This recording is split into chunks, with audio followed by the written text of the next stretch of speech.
Hello. Welcome to the Xirtus.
SyncTank.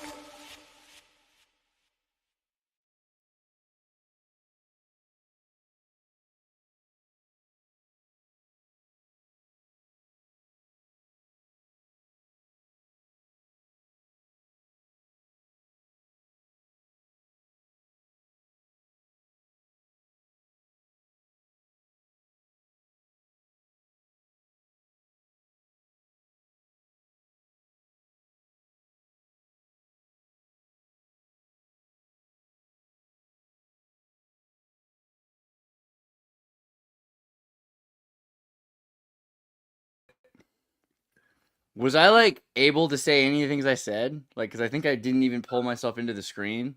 Which is Right. like Nope. No, I didn't hear you. I thought maybe this is just what we're doing today. We're just going to let the debate run. This is That was a streaming avant-garde. service. That was probably better because all I did was explain the synopsis to the film Say Anything. I was just like, John Cusack, he plays Lloyd Dobler. That was all there really was to it. But no, there is some. Actually, you know what? I'm gonna do it again because I'm not even kidding. Yeah. So Say Anything is a romantic drama about Lloyd Dobler, an underachieving optimist, and Diane Court, a high-achieving valedictorian. As a metaphor for capitalism and the fall of America, Lloyd represents the idealistic youth seeking meaning beyond material success, while Diane embodies the overachiever, driven by a system, or superego, prioritizing wealth and status. But her father, who's, in Frasier, criminal downfall symbolizing the corruption of the heart of the American dream, is echoed in the broader societal collapse, which, is essentially from the fourth turning theory, which describes a cyclical crisis leading to generational upheaval. If you think about it, Say Anything is the story of the American politics. Did you get this from? Did you ask AI to give you this interpretation of Say Anything, and this is what it gave you? Sort of. I mean, I basically just said I added the things there, and I just took the IMDb part and just said things. So I like it. I like it. I've thought about Say Anything a few different ways in my life. I feel like if we really want to heal the divide, Vance should just put up the boom box and just play In Your Eyes. Yeah. The light, the heat, your eyes, I am complete. I would actually vote for more of a Bulworth angle where JD Vance is actually a black guy. Yeah. Is there something I need to know about? Like, was Warren Beatty a baddie or not? Like, was Warren Warren with your cable? I'm getting a little bit of glitch there. With me? Yeah, is it okay again? I don't know. How do I sound? Just keep going. Okay? Act natural. Sorry, my fault. All right. Now, what did you just say, Thomas? You just said, Bulworth. Bulworth and JD Vance is really a black guy. Warren Beatty was one of those folks that had, like Diddy, had a tunnel from the Playboy Mansion to his home. It just so happens that like Warren Beatty's politics are like, as far as like celebrities go, especially like actors, in my view, he's been one of the best. tunnel to Playboy Mansion in and of itself, I don't know. I think I would like one. I don't know. I can't. That in and If of you it's live like close something enough to have one, it almost seems silly to not have the tunnel. else. Like, what are you even doing in that area without a tunnel? Yeah. Right. I don't know. There's something also about the Fraser dad. There's something about like this sort of Biden kind of thing that he's done everything he can for his kids, but he's about to get in trouble for tax evasion, and he just wants the right guy for his daughter, which is Goddess Columbia, right? It's kind of this weird American dream, like who's supposed to take care of his daughter, right? I bet you he's a white guy for Harris. Dude, he's dead now, but he was actually Well, a that Brit. point proven. He's 100% a white guy for Harris. If He's he's going to dead. be voting for her. That's the He- point. John Mahoney was born. Yeah, he's gonna be voting for her. Ouch, that's harsh. John Mahoney was born in England, and I think he got beat up once when he moved to America as a kid. So that's why he learned to speak with that Americanized accent. He didn't want to be thought of as pretentious. But he's a Brit. He's like a laborist Brit, an Brits actor. just automatically sound pretentious a lot of the times, and actually, it's one of their strengths. It doesn't have to be Yeah. a bad thing. It depends on literally what they're saying, But the Agreed. way that they say it will always sound pretentious. Yeah, I mean that's kind of the goal of the British accent. Like they beat their kids into speaking that way on purpose. They being you, mom and dad. No, I'm just kidding. Mumsy. Yeah, I don't know, but there's something about that too. The American dream being embodied by not only the daughter being the beautiful princess, but also the father being someone who's playing his character. He's doing everything he can to buy time because he knows it won't last, and he's going to go to jail. But he just wants his daughter to make it through the world because he knows the world's fake, right? Like the world's totally fake, and at very least, if he can fake it long enough, she'll be part of the world. I mean, this is so much about America. It's killing me. It's killing me, bro. Mm-hmm. Did you guys see the Vance film made after his memoir, the Hillbilly Eulogy? I did. I Elegy? saw it. Yeah, not Eulogy. What did you think? I haven't seen. I saw it was good. It was like my mom got my mom to see it or something like that. I was just like, okay, first off, I was like, there's a Ron Howard movie about the Republicans. How did this happen? Oh yeah, he said he was anti-Trump. So this is kind of brilliant because like that's all you have to do with these people. They're so ideologically concerned that they have anti-Trump parties, and you could be a serial killer as long as you are an anti-Trumper. You go to that anti-Trump party. That's all they're going to ask you about, So what happened? Was he like going to the parties after the movie came out, and he was just like experiencing like hypocrisies and attitude or something? Allegedly, I think allegedly he just met Trump like a year or two ago, and then 6 months ago, whatever. But for a long time, he was ardently saying he was a never Trumper, which meant that he was able to interact with the rhinos and with the neoliberals. And the neoliberals are very important when you go to Yale, right? Yeah. So like he's kind of was it Harvard? What or does Yale? this mean for a never Trumper to become Trump's vice president pick? I mean, it makes sense to me. Like you pick the person who's right for the job, and like if you can convince them that you're the right thing for the job, it's even better because you don't have to have someone who's a loyalist, right? You have somebody who's loyal to the same ideology as you. There's like it's the old way of doing things, right? Well, Vance also represents the same dynamic of Trump, where Trump was a trailblazer in that he didn't have military, government, or a lawyer background. And now we've got JD Vance, which kind of fits in that same mold, which is still an outlier, isn't it? I wouldn't say he's an outlier. The only thing that's outlier about him is the Appalachian background thing, but that's pretty big in America, to be perfectly honest. It's not as outlier as you might think it is. And, he, again, let me just check. Yeah, Yale. I wanted to make sure because there's a part of me that gets confused on Vance, and I'm thinking, he's not a Yale boy. He's got to be a Harvard boy. He's not, he didn't make it to Yale. Skull and Bones. He's a Yale boy. So if you're a Yale boy, just like there's your sign. I don't know. Right, but there's a Yale boy, and then there's a Skull and Bones Yale boy. And if you're not a Skull and Bones Yale boy, and you walk by the Skull and Bones place and you stop for 10 seconds, you'll get a note on your door saying, threatening you like from Eyes Wide Shut. So like I don't know what his experience was. He was in the Marines, and so through the Marines he was given opportunities that normally you wouldn't be given. That's kind of the idea there. So he was able to work his way into it.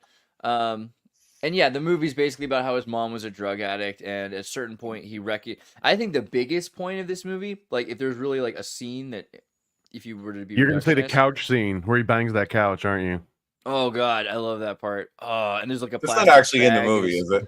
dude, No. no, it's amazing. I mean, I'm open to anything. I don't I know. really want that. It's actually a great scene. It was You cut know what? kind of like the scene in Monsters Ball. They It's cut actually- it outside. Have you seen Haiku Tunnels? In Haiku Tunnels, his bed and his couch are always like waving at him. It's like, They come do sit special down. screenings at Diddy's house, like the God. uncut, like the director's cut of that. I don't know. I love Haiku Tunnels. I would go off on a rant about that instead. But wait, we were on something. Oh, this is it. His mother's on drugs, and near the end of the movie, and remember, this is ideologically the point of the movie, is his mom is like, I need help. Ah. And then the son's like, I can't help you anymore. There's only so much I can do for you. Oh. Which is like, Democrats, I don't know what they're trying to say to each other with that, but with Ron Howard saying, like, how am I supposed to help you anymore? He's talking about the fentanyl crisis. He's talking about America. He's talking about pills. He's talking about whatever this, like, shedding of the turning it. It's just really interesting that was the line that I think unified both sides on that movie, right? Like, you got to take care of yourself before you can help others. Right, Like, but isn't what? this kind of the moral of the end of Metropolis? Where This is the moral like, of it. No. This is the Well, moral of Trump. Trump's whole thing is you got to take care of America before America can take care of the world. A personhood, like the corporation. The point of Metropolis is that there has to be a mediator between hard urbanism and individual egoism, right? Right, but Egoism how do they come? engaged- How do they come to that? Because that is just a concept until they flood their city.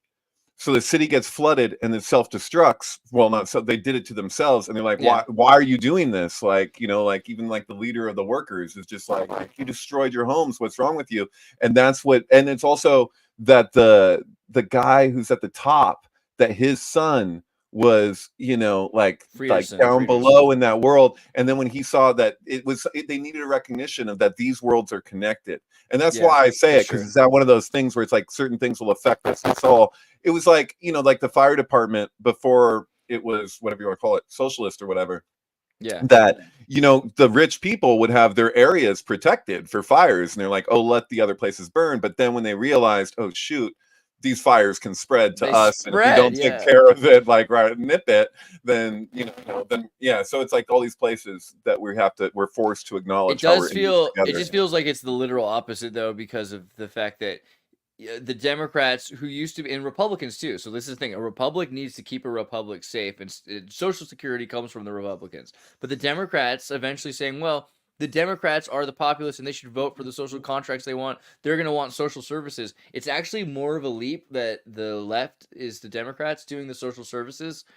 It's just a weird way that turned out. But that's still the idea of the mediator needs some heart between the muscle and the hand. That's what we're at, is people are dying and you're exhausted. It's that scene in the Bible where Jesus is like, there's not enough room. There's not enough. I can only bless one of you. Like, give me, this is where it's like America's being torn apart. You know that part of the gospel where Jesus is like, you can't hug all the cats. Yeah, that part. No, I think that's what it is, though, right? They're trying though. They're trying to hug all the cats right now, at least to give the appearance that they're hugging. I mean, and I think it's destroying. I mean, like you see, most countries in the world are being destroyed. It's like a very effective way to destroy the world because the infrastructure can't sustain it. Not just where do you put people? Because of course, then you have people in the streets of Paris.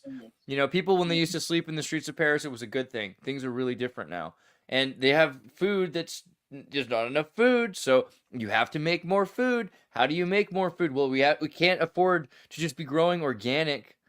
We have to have as much food as possible. Let's replace all the boutique organics with these Monsanto crops. So it's just a slippery slope, right? Where you have, and this is also what the Club of Rome, you know, computer was talking about, where it's not just that once you get to a point you drop back down. It's once you get to the right point, everything collapses, right? And I think that's probably what it would take. Somebody in economics at Yale who's seen the Club of Rome printout to say, look, do we really want to let the world fully destroy, or can we just take it back at some point? It seems like that's the vibe. Yeah. Did you see the not Rescue the Republic, but that other recent event where they had all these people from like Harvard and Stanford and all these medical professionals talking about health stuff. There's like a health event, and the Atlantic did like an article on it that's like the headline is like just refers to it as woo woo. So they're just like, it doesn't matter. Like all the trust the experts attitudes, like it all goes out the window. Is that right? Yeah, there it is. Oh my God, the woo woo caucus. Yeah. And then they chose that picture for it as though that's representative of all these health and nutrition people. Given, like it's so absurd. But yeah, anyway, It's I saw some kinda clips. Are of we it. talking Like a real great- hell or RFK hell? What do you mean? Well, I assume that's what the woo woo is about, or it's like this is like alt right, but now we're gonna have like alt health. Yeah, that's the Atlantic's take on something that has nothing to do with that. That's their own. I've been thinking projection. about how this is too. This is yesterday, right? Because all of my life, you grew up in California and you have access to Chinese medicine. And we in Santa Cruz, it's like Chinese medicine is at least as if I were to go get medicine, if someone were to say, hey, maybe you're sick, maybe you should go to the hospital. I'd be like, whoa, that's I don't do that experimental thing. I'll just get some Chinese medicine. I don't want to do anything weird. Right. That's what's normal. That's how level of normal it's more normal than going to the Sutter Surgery Center and hoping that they're going to take care of you, right? And so, but the Russians and the Chinese, it's the Tartars. So the whatever's left over of that, it's become Chinese medicine and Slavic folk medicine. And you have all of these herbs and everything that people eat all the time. And I mean, it's complete. But anybody that's actually watched just about any part of what's being presented, with maybe the exception of that one guy Malone, the guy who claims to be one of the creators of the mRNA stuff, like for the most part, everything is just like as rational as you could hope for from people talking about medical stuff and nutrition stuff. Like if people that talk about RFK but haven't actually looked at his two more recent books, the Wuhan one and the Real Anthony Fauci, like there's like a conversation being had that has no basis in what's actually said. Like it gets weird. Like, I go every week to the farmers market and I talk to people for the until whatever. Are you still doing this? I do it every 9 to 2 thereabouts, and I love it. Somebody talk to my mom. Oh my God, because she's gotten to that point now where she's gonna Kamala. Tell your mom, give hints at why Live Oak Farmers Market on Sundays is just great, and that she needs this is the best farmers market in town, so she can come up and she's like, oh, David, I remember you. The problem is it's like so many people have cognitive dissonance to such a crazy level. Like you can't explain to them about the Masonic police force, show that Kamala's aide was murdered the day he was about to go to trial to explain what was going on with Kamala's police force kidnapping people. I mean, it's like it's too real, and people. This is the funny thing. They're like when they say you live in a false reality. That it's very. Anytime someone accuses you of something, it's amazing because subconsciously they might have latched on to the thing that they're doing, right? And they're living right. That's reality. the thing. That's why I say it's all there's so many layers of hypocrisy going on. So It's for the most part, when people come up and they're mad and they have some snarky thing to say, they walk away not knowing less than they did when they walked up. And usually I have people telling me they have to reevaluate whatever they thought they knew, because you can say something and you can back it up and then they have to reflect. So a lot of people don't know what happened with Clear Choice. And the thing is that a lot of local people, Santa Cruz people, there was a big Bernie scene here. And so when you talk about what happened with Bernie, and you get into that, it leaves them a little bit more open, and you're like, you can take it further. What has been going on? Who is the greater threat to democracy becomes the real question. And so, but people don't want to consider because it's, they've sided with their kidnappers or whatever, and it's like, I'm not over here arguing that this other option is necessarily a good option, but don't be under the misconception that your team just has no, it has clean hands, but yeah, I don't know, man. Oh, you muted. Every freaking time. The other night, my mom wanted to watch a movie, and I was like, okay, I'll show you, and I want to show her Wag the Dog and things like that. And I got her to see Wag the Dog, but then we're running. She liked that, and it was good, but she also didn't like that because once you realize that it can be applied to the the same side that was making the movie about the other side. It's like, wait, everybody's doing this. It's Well, kind that of was hard. about Clinton, right? That was about Clinton doing it. Yeah, because it's Wag the Dog's about a sexual case with an underage staffer, which is more of a Anthony Weiner thing. But I mean, But that didn't happen yet. yeah, That we knew about. It happens all the time, and I don't even want to get into the Kennedys. Come With on, Anthony Weiner?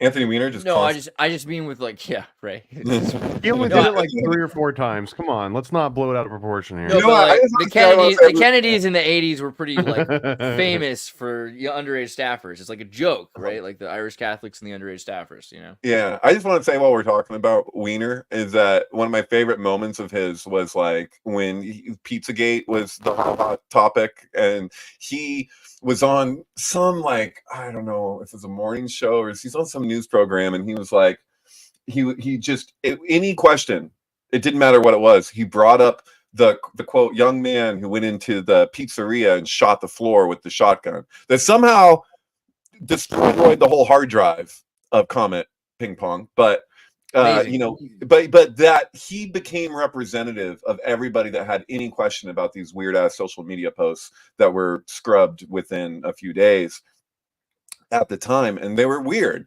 And so like I really thought, I'm sure I went on this rant before, but I really thought that we were going to end up with a situation where these very influential people in Washington would at least be saying that, oh, we have a really dark sense of humor.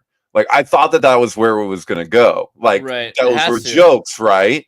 But it gets really hard in there. It wasn't on my bingo card. Anthony Weiner would just completely gaslight everybody about it and then say anybody who questioned this was in the same category as this person who went in with the gun and shot the floor.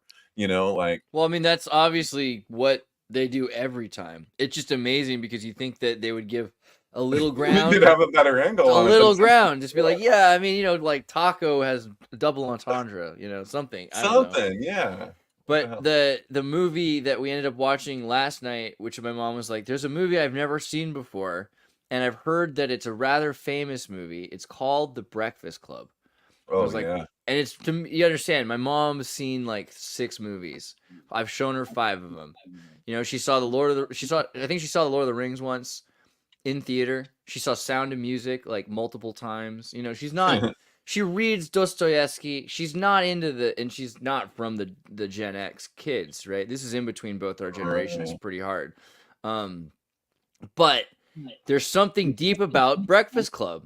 I mean, obviously everyone's obsessed with it. All of the Gen X, 45-year-old, 50-year-old dudes who run the world now, the new boomers, right? This is their godless empire, right, that they've created. And there's something interesting about a movie about, like, I mean, Emilio Estevez is this Catholic from the Camino de Compostela movie, The Way. I don't know if you've ever seen The Way, but Emilio Estevez, The Way, I think is weirdly kind of an answer to The Breakfast Club now. And it's about a man who goes off looking for adventure, walks across Spain, actually starts to trip and dies, and his father has to bring his pack with his ashes. Oh, with Martin Sheen, huh? Okay. Martin Sheen is the father of Emilio Does Estevez. this have Jesuit subtext or something going on? Oh, me thinks it does, my friend. Me thinks it does. It's a very good movie. It's one of my absolute favorite movies. Anyway, The Way, I feel like, is Emilio Estevez, who made the movie. It's Emilio Estevez's movie. He wrote it and directed it with his father as the star.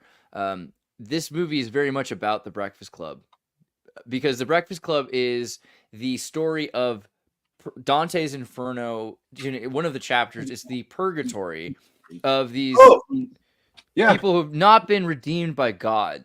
And this is even a big part of the story, that the kid who's being burnt with the cigar ashes, like he's in hell. He lives in hell. Oh, yeah. Can I do it? Can I do the thing? Stupid, ugly, yellow, no good, goddamn, freeload, son of a bitch, retarded, pig mouth, know-it-all, asshole, jerk. What about you, Dad? Fuck you. No, Dad, what about you? Fuck you up.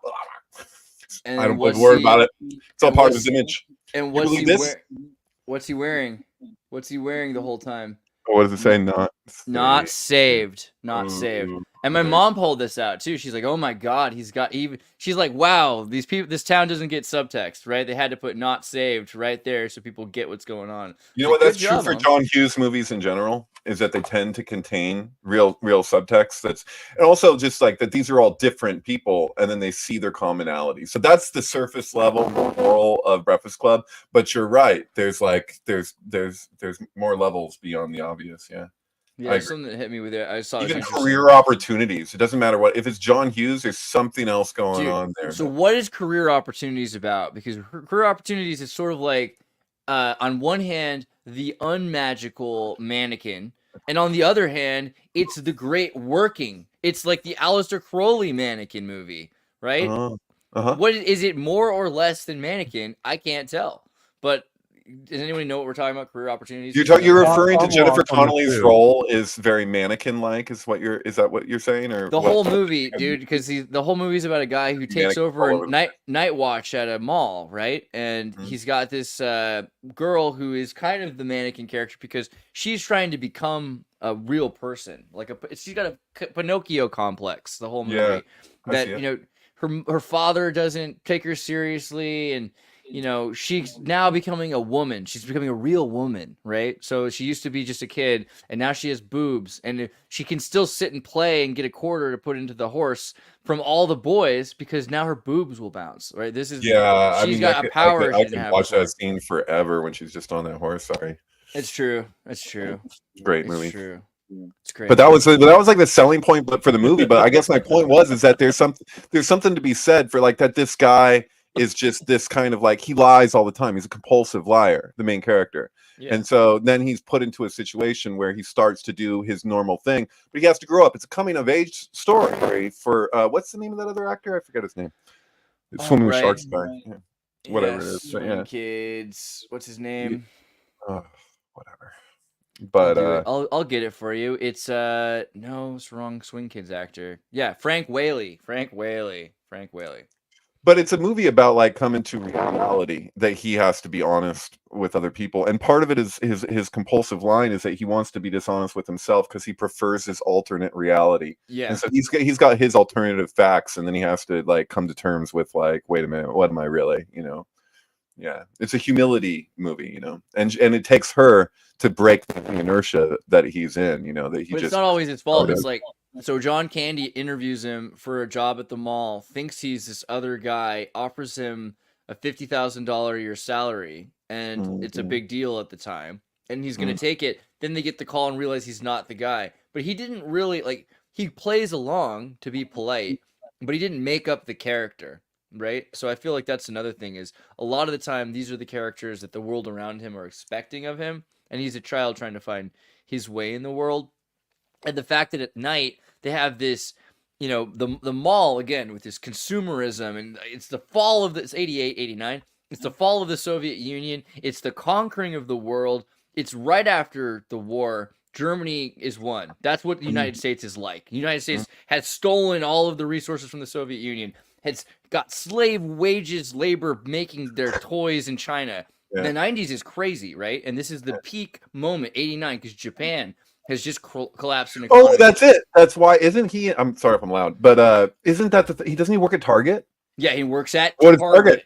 Two the suns in the sunset, the bull's eye. The bull's eye. Totally. Is it like a Man in the High Castle kind of parallel? Like, is there like, I don't know. I'm taking it too far, but yeah. That's what I mean. Like with that movie, how far is the where do you go? Because like at the same time, it's after Mannequin. It's before Mannequin 2. It's right before Mannequin 2. Did John Hughes do Mannequin or something? No. Oh. But the idea of Mannequin being in a mall and the magic that's going on in the mall and Pygmalion, is that right? It's Pygmalion. Yeah, you know the Twilight Zone episode of this where the mannequin gets a day to be a real person, but she doesn't even know it, and that's part of it is that she has to like remember, oh yeah, I'm just a mannequin in this store. So it's kind of a reverse Pinocchio story in a way, dude. But Pinocchio's huge, and Thomas, you should have an appreciation for Pinocchio with your homunculus. I don't. I hate it.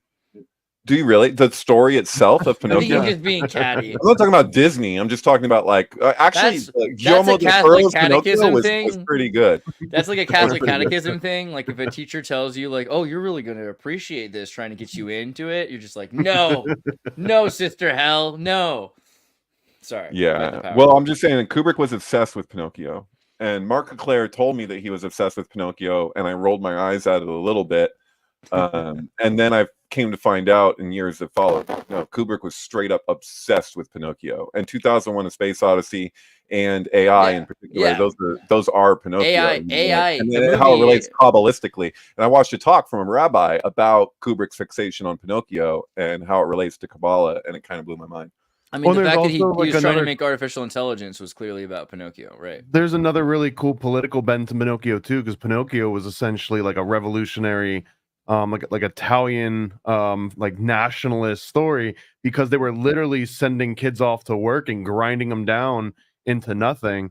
And that was one of the original motivations for the Pinocchio, even outside of all the weird Rosicrucian, like pineal gland sort of links. Yeah, like, with the giant Geppetto, right? And he was it was basically Carbonari. I think that Pinocchio, the original story, was sort of essentially an encapsulation of Mazzini's sort of philosophy. So there's some pretty deep, like, secret society political messaging inside Pinocchio.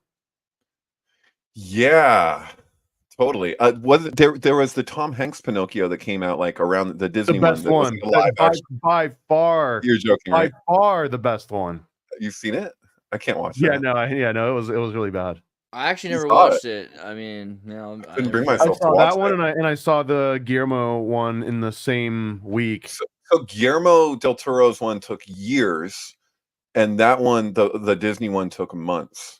Have you ever seen Pinocchio's Revenge? Because that one is a complete sleeper that not a lot of people have had a chance to see, and it's actually better than the Tom Hanks one. Really? Better than the Tom Hanks one. Pinocchio's Revenge, yeah. I gotta see which one it is. Is that the cartoon? No, this is not. This is the action. I want to say mid-90s. 96, very clearly in 96. Yeah. No, I've not seen this. It looks interesting. I got confused as a kid by it because I would go to Sunday school, and not just that, but Christian school, and then they would talk about Jonah the whale, and I thought that Pinocchio was like connected to Jonah and the whale, like more directly. Is. Like I'm talking about as a little kid, you know. I'm talking about like it absolutely is. It has to be deep down. The one that really gets me is Pinocchio and the Emperor of the Night, which of course is the most terrifying Pinocchio movie you'll ever see. It's like basically Pinocchio's been living his life. He's been doing all right. Oh, New World Pictures, by the way. And it starts out with this dude who kidnaps Pinocchio and turns him back into a puppet. Like he loses his power.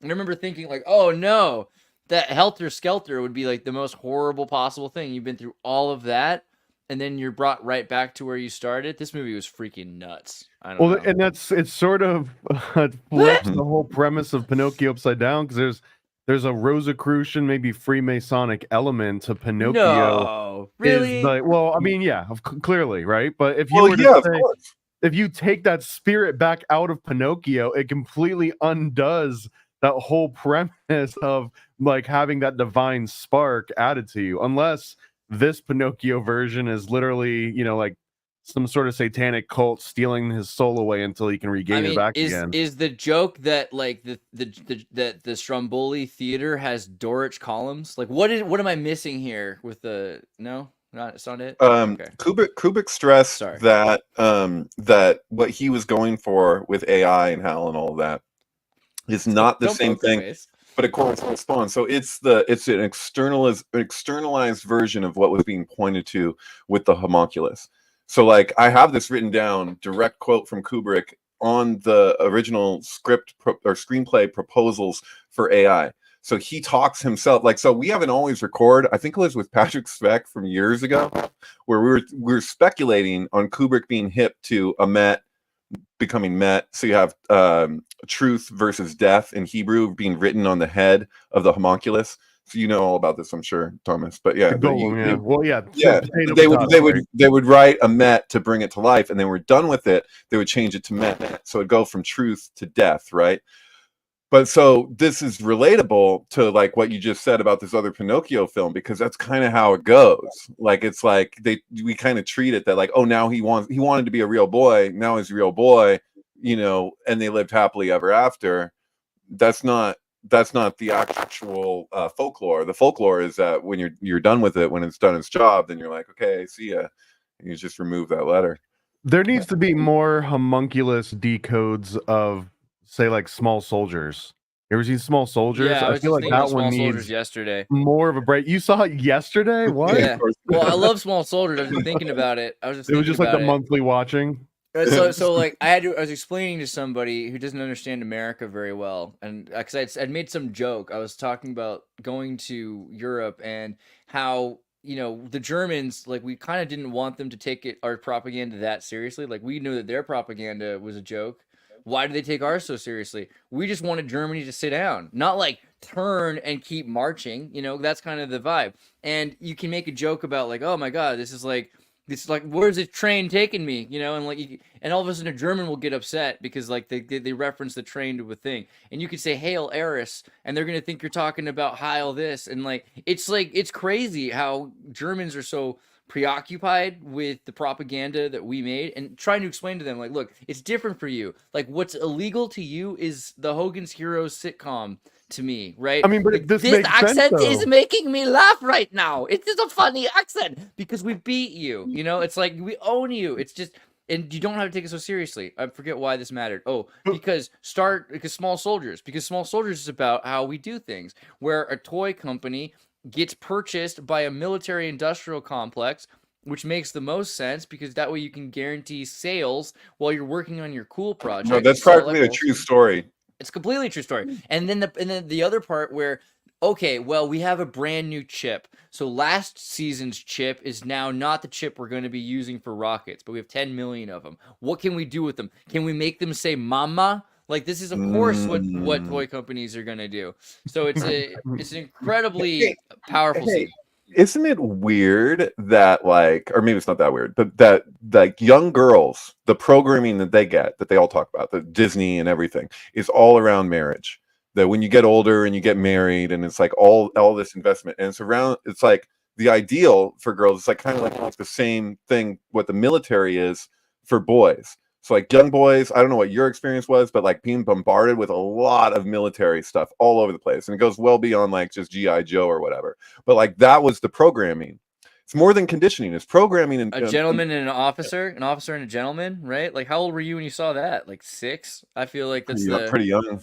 Yeah, like all the movies that we saw were very much, but also weird because Richard Gere? Are you talking Richard about Gere? Yeah, it's weird watching Richard Gere's hair turn gray. That's the movie where it happens. I remember watching Pretty Woman as a kid, or at least like right when it first came out. Normal people watch Pretty Woman. I watched The Officer and a Gentleman. I don't know. But that is a Disney movie about a prostitute. That's, yeah. I mean, Touchstone was a Disney company. Yeah. And Milk Money too, if we're just going to list them all out. Sure. And a lot of princesses do become prostitutes. Like, that's kind of the point of war, right? Like, it's like she's basically a war bride. That's kind of what Beauty and the Beast was too. Like even in the OG version and in the Disney version, she's basically being pimped out in order to settle a debt. Yeah, that's pretty true. Interesting. I want to point too. It doesn't surprise me that the Germans take American propaganda too seriously. Look at what they did with eugenics. Like, America was just kind of having a fun, private, financially incentivized run, and then Germany was like, "Hey, let us try that," and then they ruined it for everybody. I don't know if we could say it was like that, like low key. Actually, I think California was doing 80% of the world's eugenics, right? And the United States was doing something like 70 to 80%. Right, but it was, for the most part, it was opt-in and incentivized. It wasn't like, we're going to capture you and force you to be sterilized. It was more like, hey, you're dumb. Here's $20. Can we? No, they did both. You know what this building is, right, David? This is the Napa State Hospital. It's still there, that building, right? This is I've seen it.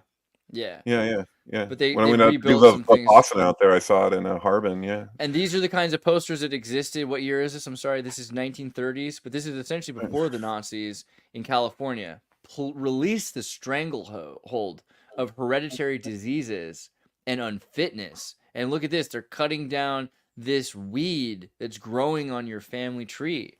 This is America. This is America. So from what I remember, it fell out of fashion or whatever in America, even shortly before the Nazis really started to do what they did with it. And there was a huge event that was put on for eugenics that they were expecting like a relatively large turnout, but like basically no one showed up. Practically no one showed up. And there's footage of it where you can see this whole panel of people ready there to discuss eugenics with a crowd, and there is no crowd. And so it flipped really, really quickly, like people's reaction to it. But I think elements of it have always just I don't know about from my perspective, it's a little different. So what I've seen is California was okay. So you had eugenicists in the United States. So you had Graham Bell, who didn't want deaf people because he thought that was a problem, and his wife was deaf. And Kellogg didn't want, black people, didn't want Basque people, didn't want anybody who wasn't people. It was really an economic thing too. Like that was what came out, and that's when it fell out of favor. Was that it was exposed how many people were being sterilized? Well, that's the thing though. So because then you also had prisons, and they're sterilizing prisoners, and then again the Basque population trying to wipe out the Basque in California. So by the 40s. I mean, you've got the Nuremberg trial happen, and when the Nuremberg trial happens, Germany says, well, look at California. We were just trying to keep up with California. All of our infrastructure, all of our ideas, we were just doing exactly what California was doing. And in 1941, California changes their eugenics law, but also introduces this thing where now we have look at how California's changed because of that in terms of population, how that affects voting. Well, there was a sleight of hand going on that has continued, where they basically treated it that this was this was like a ethnic issue when poor people were having all kinds of health problems, and so they're saying, "Oh, look, these people aren't able to adapt or whatever." But it was really like, well, if you do treatment, they got what they needed. Right. But they were sterilizing because they were like, we don't want this to continue. But it's just like, it wasn't all like voluntary. Like, it's true that they were able to convince a lot of people to do this, but there were tens of thousands of forcible sterilizations that took place in California and continued on until like 1980. It didn't stop just because there's another thing that happened in 1941 that I think is just as important, and that's the Macy conferences begin. And in my mind, the Macy conferences, that's where they all move to. If eugenics fell out of favor, they're like, well, now we're going to call it cybernetics, and now we're going to run these Macy conferences, and this is where we're going to transition all of our research and focus to. We're not going to call it eugenics anymore.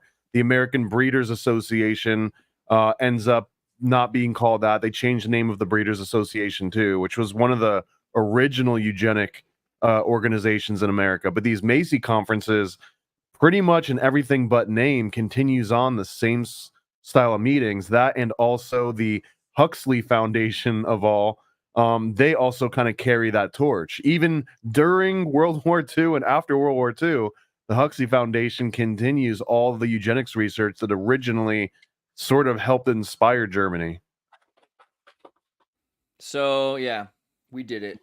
Our fault. What do you think about this whole idea, though, of cybernetics? And, I mean, really what it comes down to is should we suppress the individual's ego, or should we try to maximize the amount of opportunity for the individual? Like, are we trying to make a society that's more convenient for societal growth, or do we want individuals to maximize their potential because that will help make the society have more qualitative phenomena? I mean, either direction do we go? It doesn't seem like a binary. It seems like a conditional thing. Because one, if you're going by like the Gustav Le Bon sort of approach of like crowd philosophy, right? Then at any point when you're in a crowd, if the crowd becomes fervent enough and it gets out of its passive state, then pretty much anyone in that crowd will unwillingly be able to like supersede their personal like obligations and like your own like you preserving yourself.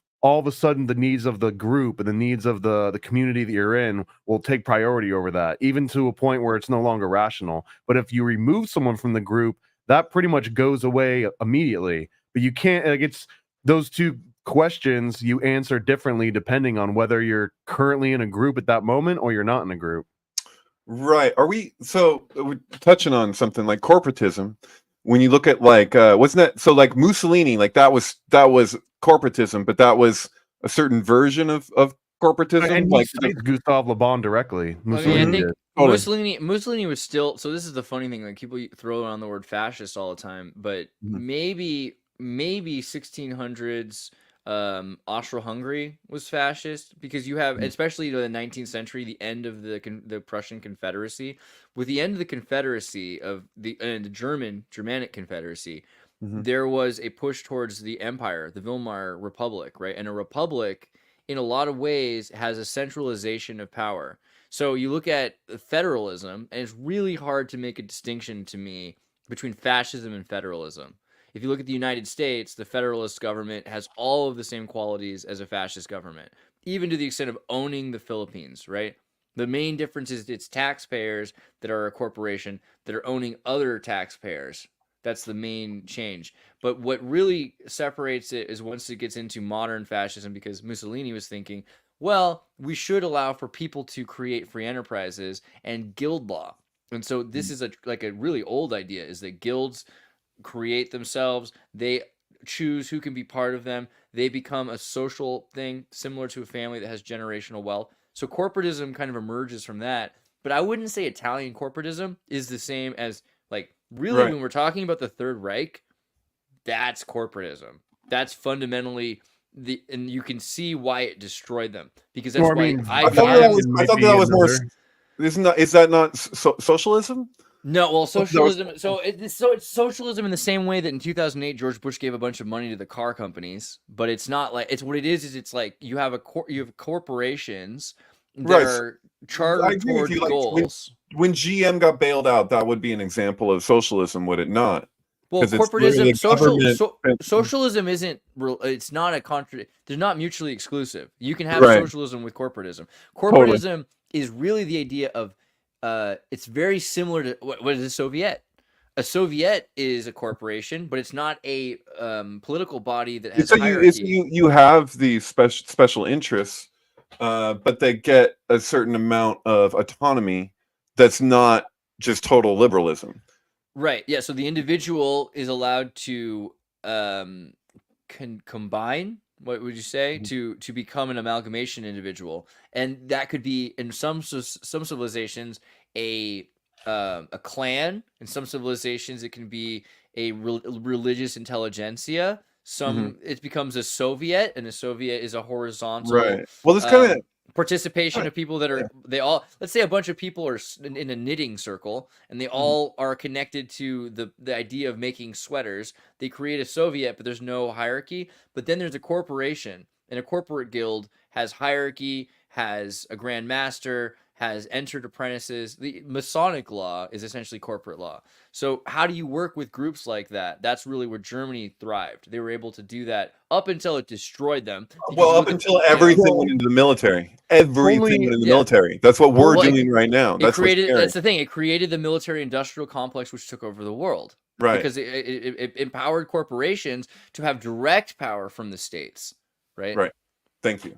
So only a Grand Lodge implies Masonic corporatism, because there are various Masonic bodies that, at least historically, not as much right now in 2024, but that rejected the concept of a Grand Lodge because the Grand Lodge didn't exist when Masonry started. Like, it was truly sort of like states' rights kind of situation, and then it turns into a federal. Right, because of you're talking about Freemasonry prior to Albert Pike, or even after? No, way before Pike. No, I'm talking Grand Lodge, like the second or third resurgence of Freemasonry in Europe, which would have been like the early 18th century. Okay, Prince Nikolai Bolkonsky, we get it, but no, I don't think all Freemasons are necessarily hierarchical. Like, and that's kind of the point, that the fundamental thing when you ask a good Freemason like about that, they're like, no, bro, I just like to go to barbecues and have friends. And you can get into like an Austin Powers. What they're gonna tell you. You can do like you could just man. Who doesn't like to get into a conversation with a Freemason where all you do is talking mainly P-Hall quotes, right? I think that's the downfall of Freemasons, is that it turned into either a social club. Some of it look at like as a philanthropic endeavor, which has Well, its own that's why we have merit. Lions Club and Rotary Club, right? Right, but that was never really the point. I don't think it was about trying to find the lost keys of masonry, but Right. that kind of falls to the wayside for the same Gustave Le Bon style. Like people are there to like feel something, not to sit down and learn. I think that a lot of people are there to better themselves. That's the irony, right? It's like, oh well, if you join this, you'll get a better job. You might meet the right family, might meet the right friends. I think that's a big part of it. Is they're able to convince people the same way yoga is able to convince people. It's like, oh, your ass will look great in those jeans if you do all of this. If you do this Brahmanistic Right. So that's Sanatana Dharma. that's perverse incentives. So you Right. have various Which is fun. incentives. Like I was thinking when we were just talking about these different systems, we're like, we could talk about socialism or capitalism or corporatism or liberalism or whatever or communism. Girl. Let's get this the icebreaker. And then right there. no, but it's like I don't know. Have you seen The Substance yet? You probably haven't seen The Substance yet. Well, in the Substance, had she have just, I don't think this is too much of a giveaway. Had she have just followed the order, because this is the recommendation of how you do this. If you do it, just follow directions. This should be okay.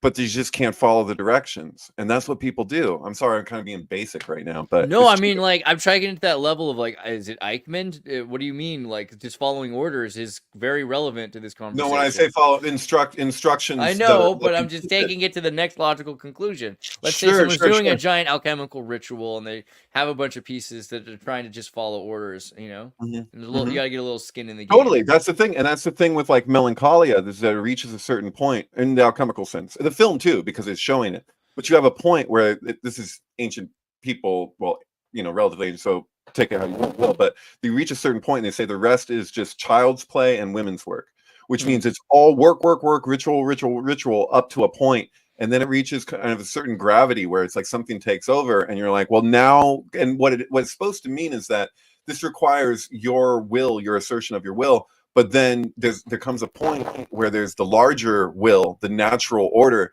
that it begins to take over because you're actually meeting it where it's at.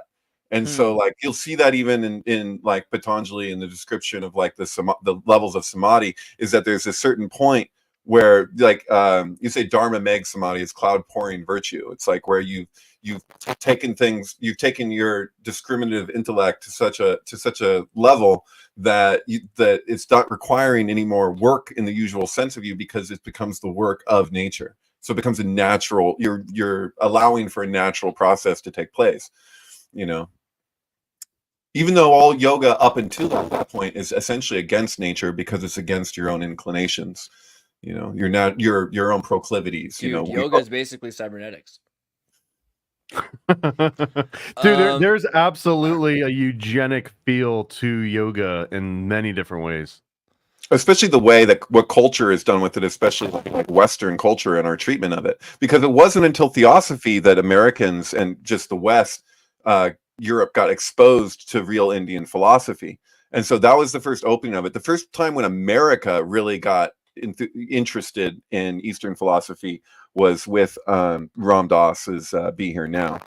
And so when that book came out, there was this sudden roused interest, and since then it's just been a straight shot of just, but you still have things that kind of flip and get weird in society when it comes to health stuff. Like for somebody to just be like what would be considered like a health conscious person, say 10 years ago or less, doesn't mean the same thing now. You could be considered a red pill right winger just because you want to be, to live a healthy lifestyle.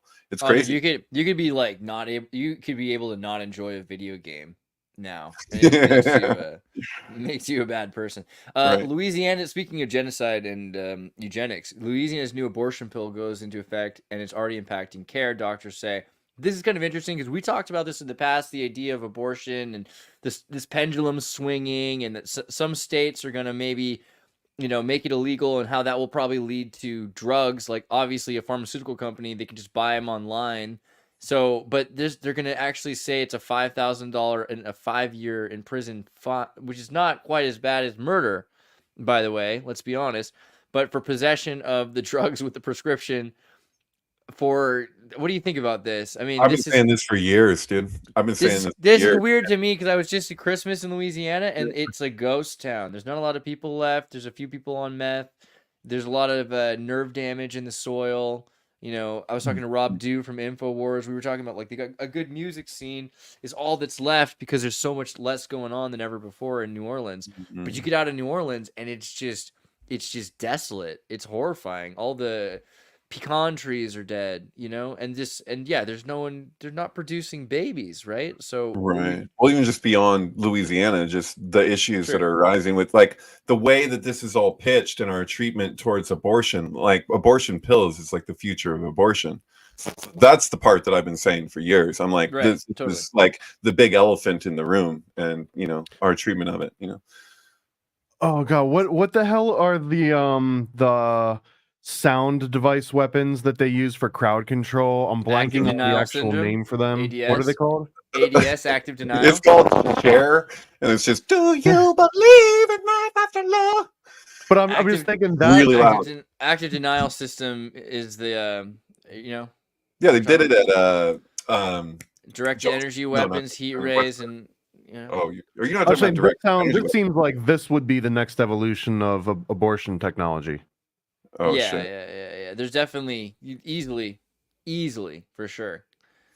But I mean, I think also the point of these is that it can make you. I mean, it can give you a headache, it can make you bleed out your eyes, but it can also just make you sad. It can make you confused. I think that's kind of the interesting one. No, sterilization is what they're pushing for. They want. There's all these different forms of ways to sterilize people and to get them to willingly sign up for it. And so, you know, I could go into the specifics, but it might get Well, us. I wonder about that too Easier. because I feel like is it not that the world's changing? Like, so at what point do they stop it? Because our generation's clearly they've already conquered our generation. No, this Most is of this us is are well. There's a view that's destroyed. held by elite powers that be, and they talk about it very openly sometimes. And so you know that the big issues. You say climate change, and you say that the world is overpopulated. If you go for a plane ride, you know, Of course, yeah. Germany doesn't. You can see that it doesn't look that populated. It's just we've clustered together. But This is all I can think of is Saturday Warrior has this amazing song called Population Zero, I think. Mm. And it's just them singing about how the only way to save the earth is by reducing the population to zero. And it's like an over the top, like non-logical outcome of like this whole premise, but it's the way that they kind of phrase it, even though it's super hyperbolic, it matches the sentiment very well, where it's like, totally. why am I going to bring kids into this? Why are we going to add more people when there's all these problems to solve? I love that it's like the anti-Mormon aspect of it. I was trying to find the video. I Yeah. remember I had a kid that was like HIV like year 2000 population zero. I remember this cassette tape I had as a kid, and just like so all the stuff I had that was so terrifying. It was not encouraging you to fall in love, have sex, to even get married, because to get married means that someone's going to take everything that not just everything you have. Now they're going to take everything your family has. I mean, it was just this very frightening time that you were trying to avoid at any cost falling in love and then becoming exploited by somebody, right? Yeah. And so now today, though, it's also like the drugs that were the drugs that were available. I hate to sound like we're from the 2070s, but you will never see them again. You know, they're Oh, I mean, just skunk weed alone. The screen is gone. You try to get that skunk now at the dispensary. Good luck. You might think you're getting skunk, but you don't. You weren't there. You don't know. Right, and also just things that come from countries that no longer exist. You got to understand, like the world is a different place now. Quaaludes are gone, but there was a change that sort of happened where kids now are afraid they're gonna accidentally walk by somebody on fentanyl and die. So a lot of kids are not doing drugs anymore, which is great, I think. But also, kids are not drinking. For the first time in history, there's the least amount of alcohol that is being consumed by young these people kids. supposedly aren't having sex as much either. And so that's a lot of the. I think there's How long until there's some crazy direct- reaction, though? Do you think there's going to be like this There's is part always of gonna that be pendulum swinging, and yeah. we're going to get to Sure. it almost Sure. feels like it has to. But it's connected to people being very mechanical and very like they're fitting into these molds that they feel they need to exist within, and to like break free from that is to be independent, is to have your own autonomy, to be an independent spirit, and that they go together. Like, yeah. I don't know, Well, but I guess I just was trying to make the point that when you look at the mentality of people like Bill Gates and stuff, when they're talking about overpopulation, you can see that there's places where they really make it apparent that they could rationalize the humane way to bring the population down, which sterilization in one form or another, they seem very open to that, I guess I could just say. And so I don't put anything related to that past them and big pharma in general, Well, yeah. I wonder, that's the other thing. Like, why? Because the population is so low, realistically, when you fly around and look at it. Why 500 million? And what is the actual range of 500 million for? Is that because you've got 5 essential continents, and they want to have 5 essential cities of 100,000, 144,000, or something? Like, what's the? 100 Because is a very interesting specific number. yeah, just what's a random thought. Huh. Yeah, I don't know. That was Arthur C. Clarke's idea, was to have one city in every continent, and it would be a super city, and it would go all the way up to the stratosphere, and that way it would get electricity and ground it to the earth. So these would be like space elevators, essentially. But you would be able to be such a big building. There'd be one tower that's a city in it. Oh yeah, brilliant. How could that go wrong? I mean, there's an initiative in the Siemens Corporation that sounds very similar to that. Siemens has something they call megacities, and their version of megacities is basically a place where they can just do a one-stop shop, do a like full complete infrastructure overhaul, and let that be the epicenter of that entire country. Will be these big megacities. I think Singapore is like one of the big examples of those. They have a whole list of them, but it's like a specific, like these Siemens megacities are ones that now you've got a private company, or I guess publicly traded company, but you've got this individual company that's outside of any nations that's saying like, we're going to help create these megacities. And if you've got one corporation that's behind multiple megacities in different parts of the world, it almost feels like where is Siemens from again? Country. Where is Siemens from? Tell me where they are. They are in München, yeah? They are in München. Sorry, I'm just saying, like, Jews drive German cars, I think is what Sarah Silverman said. There's there's a conspiracy here. Oh God, the Venus Project from Zeitgeist 2, the sequel to Zeitgeist, wasn't? Yeah. Oh, I yeah. want to do. Let's get to the. All right, I'm gonna open this. We don't need to go into Venus. No, we gotta go into the Venus Project. We're gonna do. We really? I'm Okay. gonna totally lost me once that came up. I was like, what the hell? Yeah, it was a weird trigger. I was like, you guys really aren't paying attention if this is like, they led you right back here. You freaking people. Like, what? Like, stop being so godless, Breakfast Club. That's basically what I felt. So the Siemens company, one of the things I think about when I think about Siemens is the Bolivian Andes. There's a mountain system there that's almost impossible to cross. Let me just look for the La Paz anything. Mountains. Gondola. How about I type in gondola? Will that help? Anything? Okay, there we go. Bam. So in La Paz, you've got these mountains, and I'm just gonna show it. So it looks like this. You got peaks and then peaks over here, and to get from here to here, you have to go down and up, and it takes weeks. And you got a goat, and it's a hard life. So now Siemens comes in. They say, just give us 100 years of money, or the next century. We just want you to be constantly giving us money all the time. And what we'll do is we'll install a gondola system so that now it takes you a few minutes instead of weeks. It takes you a few minutes to get from one side to the other side, and you can all day go back and forth. But most of the people were used to living in a more convenient area than going all the way to the top and all the way down. So there's a bunch of free land up there. Just give us the land at the top. So now you've got Germans, and they had to get some money from somebody. They got money from Russians, and they also got money from China. And the Russians and the Chinese, they also gave them tanks, jets, guns, military equipment, trucks, jeeps, everything that they wanted, right? The only thing that they were like, well, there's not a lot of money to give you. So Russia and China said, that's fine.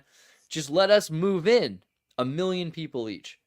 So we have 1 million people from China in La Paz about 15 years ago, and 1 million people from Russia in La Paz about 15 years ago, up at the top there with a Siemens gondola that control Bolivia. And what is Bolivia known for? I mean, I'm not just talking about cocaine, because that's a really big part of this, let's be honest.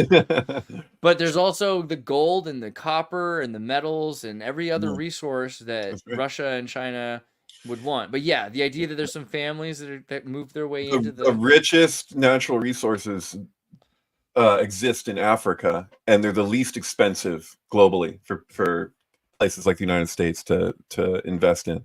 BlackRock has now bought practically all the resources in Ukraine, and so Ukraine is actually in debt to BlackRock right now, and that's a whole crazy rabbit hole, because BlackRock is also funding the CIA, training the battalions like the ones that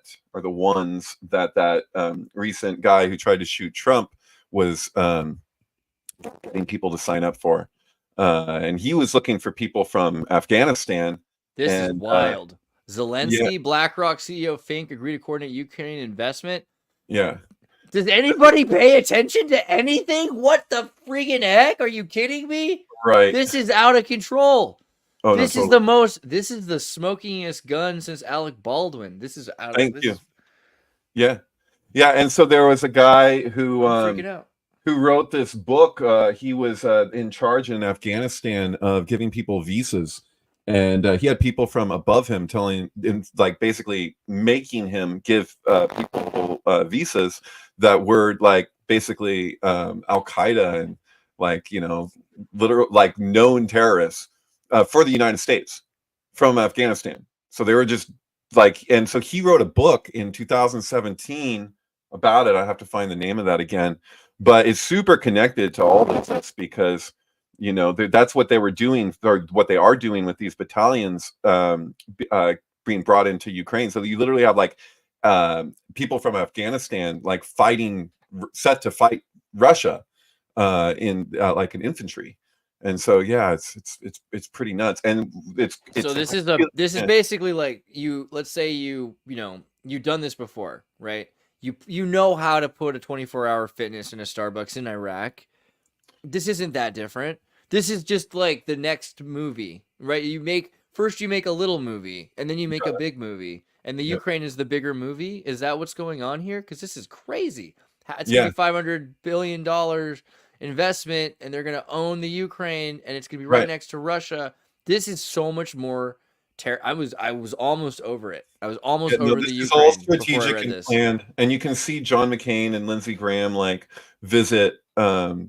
I always forget how to pronounce it. I want to say Kiev, but Will Morgan. JP Morgan's my rap name. Of course it is. But yeah, no, they told him what they were going to do for him back in 2017, like in person. So like promises were made to Ukraine on what we would do, even though there was no preemptive attack. What there was the portion of the Minsk agreement that Zelensky ran on, saying on a peace ticket, saying that he would fulfill, never did. A lot of people make excuses for him for that because they say, oh, well, that's the bureaucrats that surround him. But to me, that's not. I don't know about the real equivalency here, but I find that relatable to people looking at Trump's like COVID response stuff and like making excuses for, Fauci. That was Fauci. That was these, people around him, whatever. It's like, yeah, at the same time, like would they just kill Zelensky? Is that the deal? So it's like, it's hard to blame somebody when you're like, well, they'd just kill you if you did otherwise, So I don't know. I mean, I feel like he is an actor. It's so much harder than normal, because normally you can be like, well, I know that he wanted to be an actor, but he became a politician. Like, here's a guy who literally is just an actor. It's nothing more than that. And he's never really, I mean, has he pretended to be more than an actor? No, that's why Sean Penn gave him his Oscar, That's why Ukrainians like that. Ukrainians are into that because they think it's like, okay, well, the lesser of the two evils isn't going to get me anywhere. Dude. Right? The guy who's too truthful is going to finish last, right? Like most Ukrainians are in on this joke. They just also want their people not to die out, right? I think you Sure. would defend your people too. It's Sure. crazy, man. Also, the bear. I'll never get over that he played Paddington Bear. What a surreptitious way to get him into the Russian idiom that every Russian child had to hear his voice, and it's just crazy. I mean, this is so well planned. It's so crazy.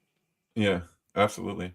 Yeah, so it's like you're looking at his options. He's looking at his options. He's like, oh, do I go against the grain of everyone who's surrounding me and like, stand up to that? Or do I just like, enjoy the ride, do a bunch of coke, have a good time? Like, Is this the like, segue to the Venus Project? Because that kind of sounds like it, right? No, am I wrong? Because is it not Ukrainian atheist New Yorkers who invented the Venus Project and the idea to, I mean, if you had an open borders foundation, by the way, which isn't the worst idea, because then we get the Malaysian pigeons all over the place and they're pink and they look cool.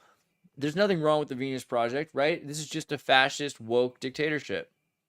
Isn't that right? there's nothing wrong with a fascist woke dictatorship, right? Okay, come on, at a guys. certain point, when everybody at the end of the argument, this is the Starship Troopers point that I think is missed. There's a lot of struggle, there's a lot of comp, I think is the word.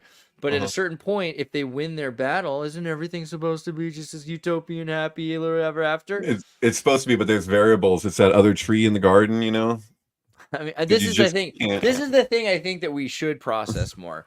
Is it true or is it not true that if a maniacal, narcissistic dictator on amphetamines got his way, would that have actually been a utopia efficiency? Because his idea is like, we're gonna just Stalin too. We're gonna just destroy anything that gets in our way, anything that has a difference of opinion, anything that's not driving the same way on the highway. We're gonna pave over it, right?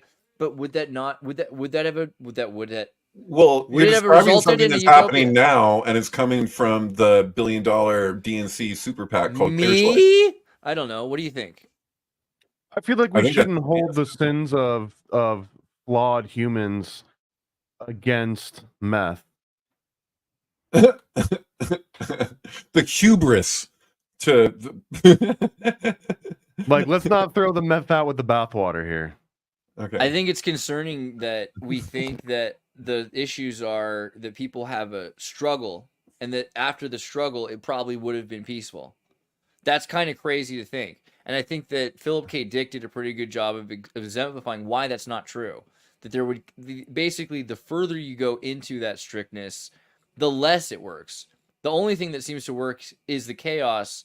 When that happens, chaos finds a way to get out of it. But it's never that you can make an orderly system that's so orderly that it gets rid of all of the phenomenon and all of the diversity. And I think that's kind of the issue with the Venus Project. Is the Venus Project saying, look, we're going to have an Epcot center where everything is planned. And if you want to make God, right? If you want, that's all it comes down to. If you want to make God laugh, tell her your plans. You're not going to get away with making plans. That's my take on Venus Project is basically that, but it's Epcot plus UBI. Because even in the original Epcot, as Walt designed it, like you had to work in order to be there. There was no freeloading UBI concept whatsoever. Oh, so it's like an ashram. Well, you got your selfless service.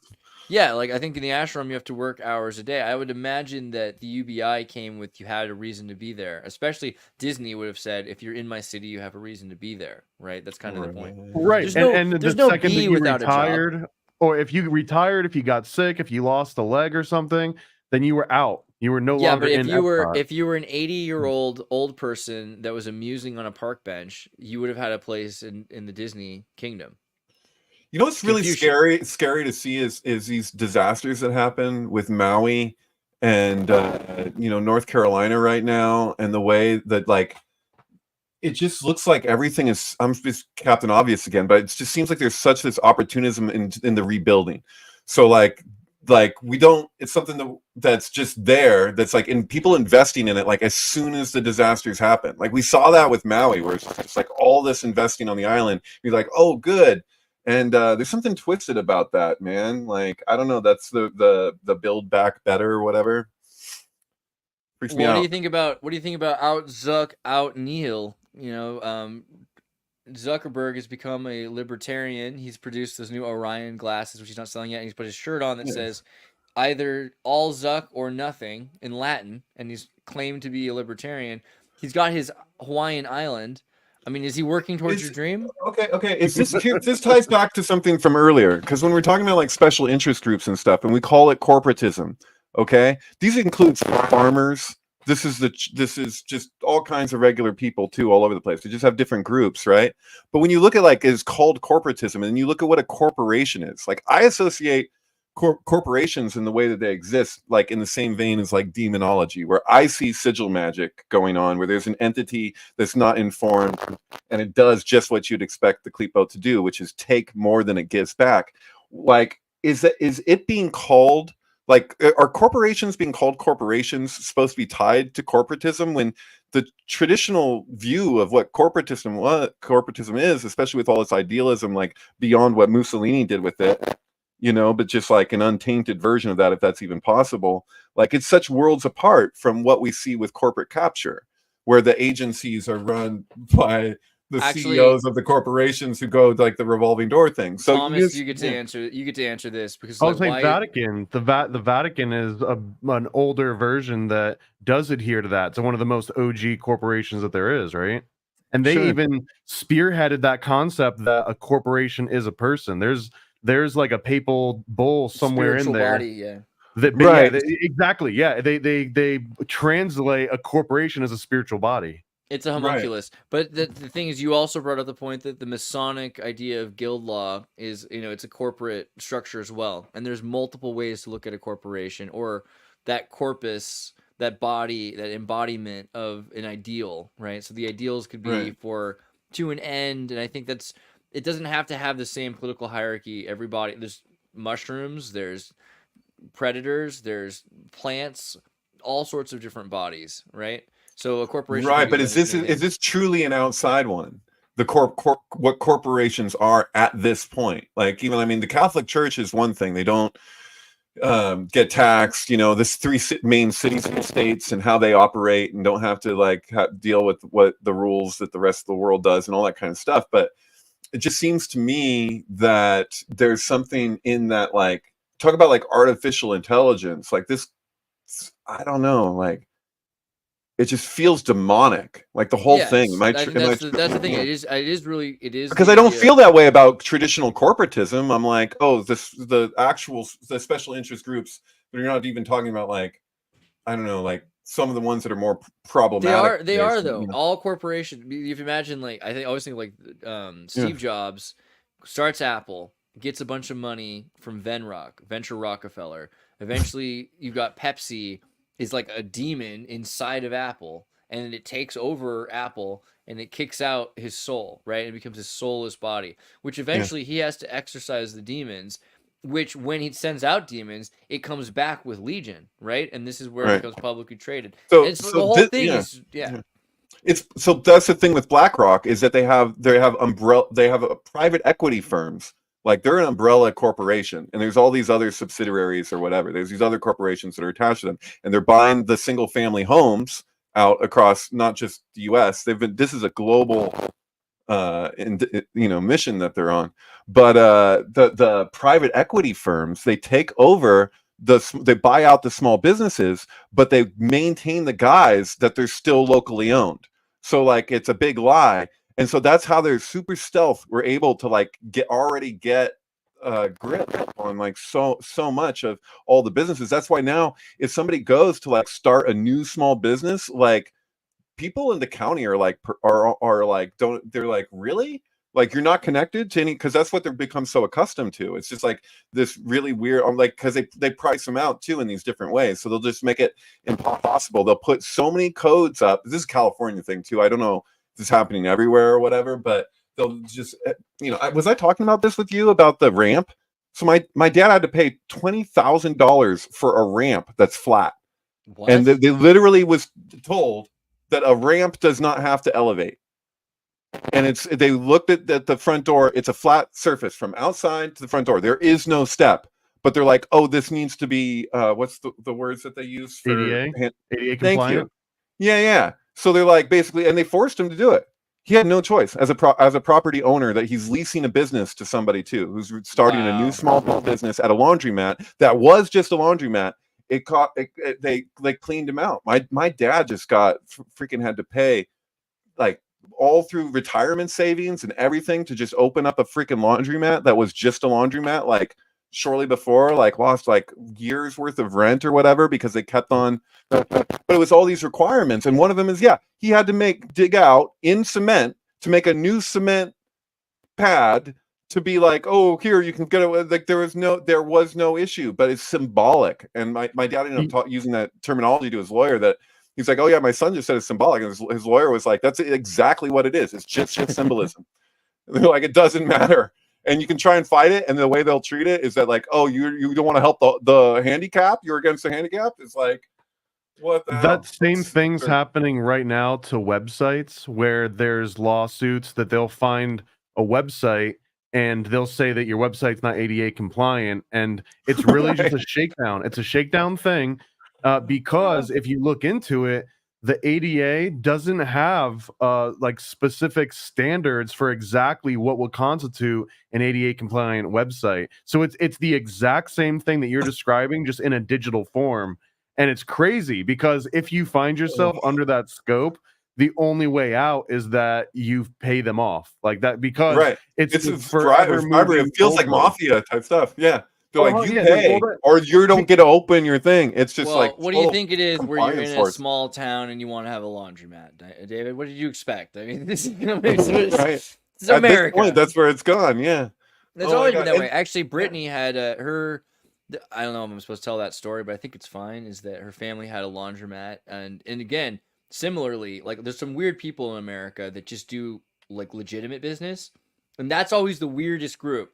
The people that don't use a laundromat to launder money, that's like this. You stick if you're like an honest person in this country, you stick out like a sore thumb, and you're constantly surrounded by other people that are like, we could be doing a lot of things with that building. And you're just and basically, if at least let us do our thing, like don't be like a snitch or something like that, right? That's what it is. It's like, oh, if you're playing by the rules and you find out that I'm not, what are you gonna snitch? You know, and it's Serpico, dude. It's some version of what happens in Serpico, which is true story. If you want to see some good talks, look at when he went to colleges and stuff to talk to students, like that guy, the actual Serpico. That's some crazy shit. Yeah. But I know it's like it's an amazing business to own, I think, and so that's why also businesses aren't just about building up their economies, their GDP.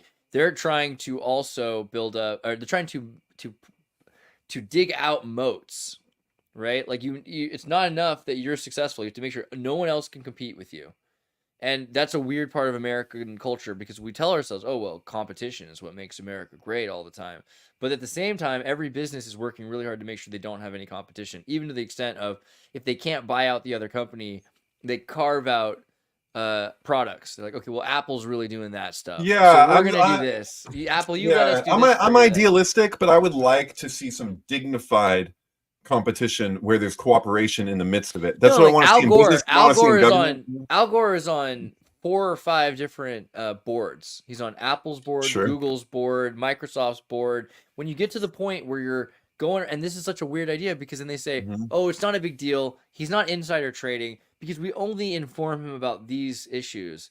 It's like, well, what are you saying then? You're saying that these are, I mean, there's something where all these corporations have to interact. They have to work together. We're working in a community. It's like, dude, when you start to really look at it, you've created a system where you've got some bullies that control the school. That's all there is to it. And Google and Apple are like, okay, well, like you sell the device that has our program on it and vice versa. That's all they're just figure out who their markets are. Because you can only saturate to a certain point before it becomes oversaturated. So the best thing to do is have that competition so that they can hyper saturate. This year they want a PlayStation. Next 4 years they want an Xbox. You want to continually. Yeah. Dude, I saw the news today. Oh boy, you got Man Bear Pig is going straight at North Carolina right now. It's full on Man Bear Pig. What's the deal?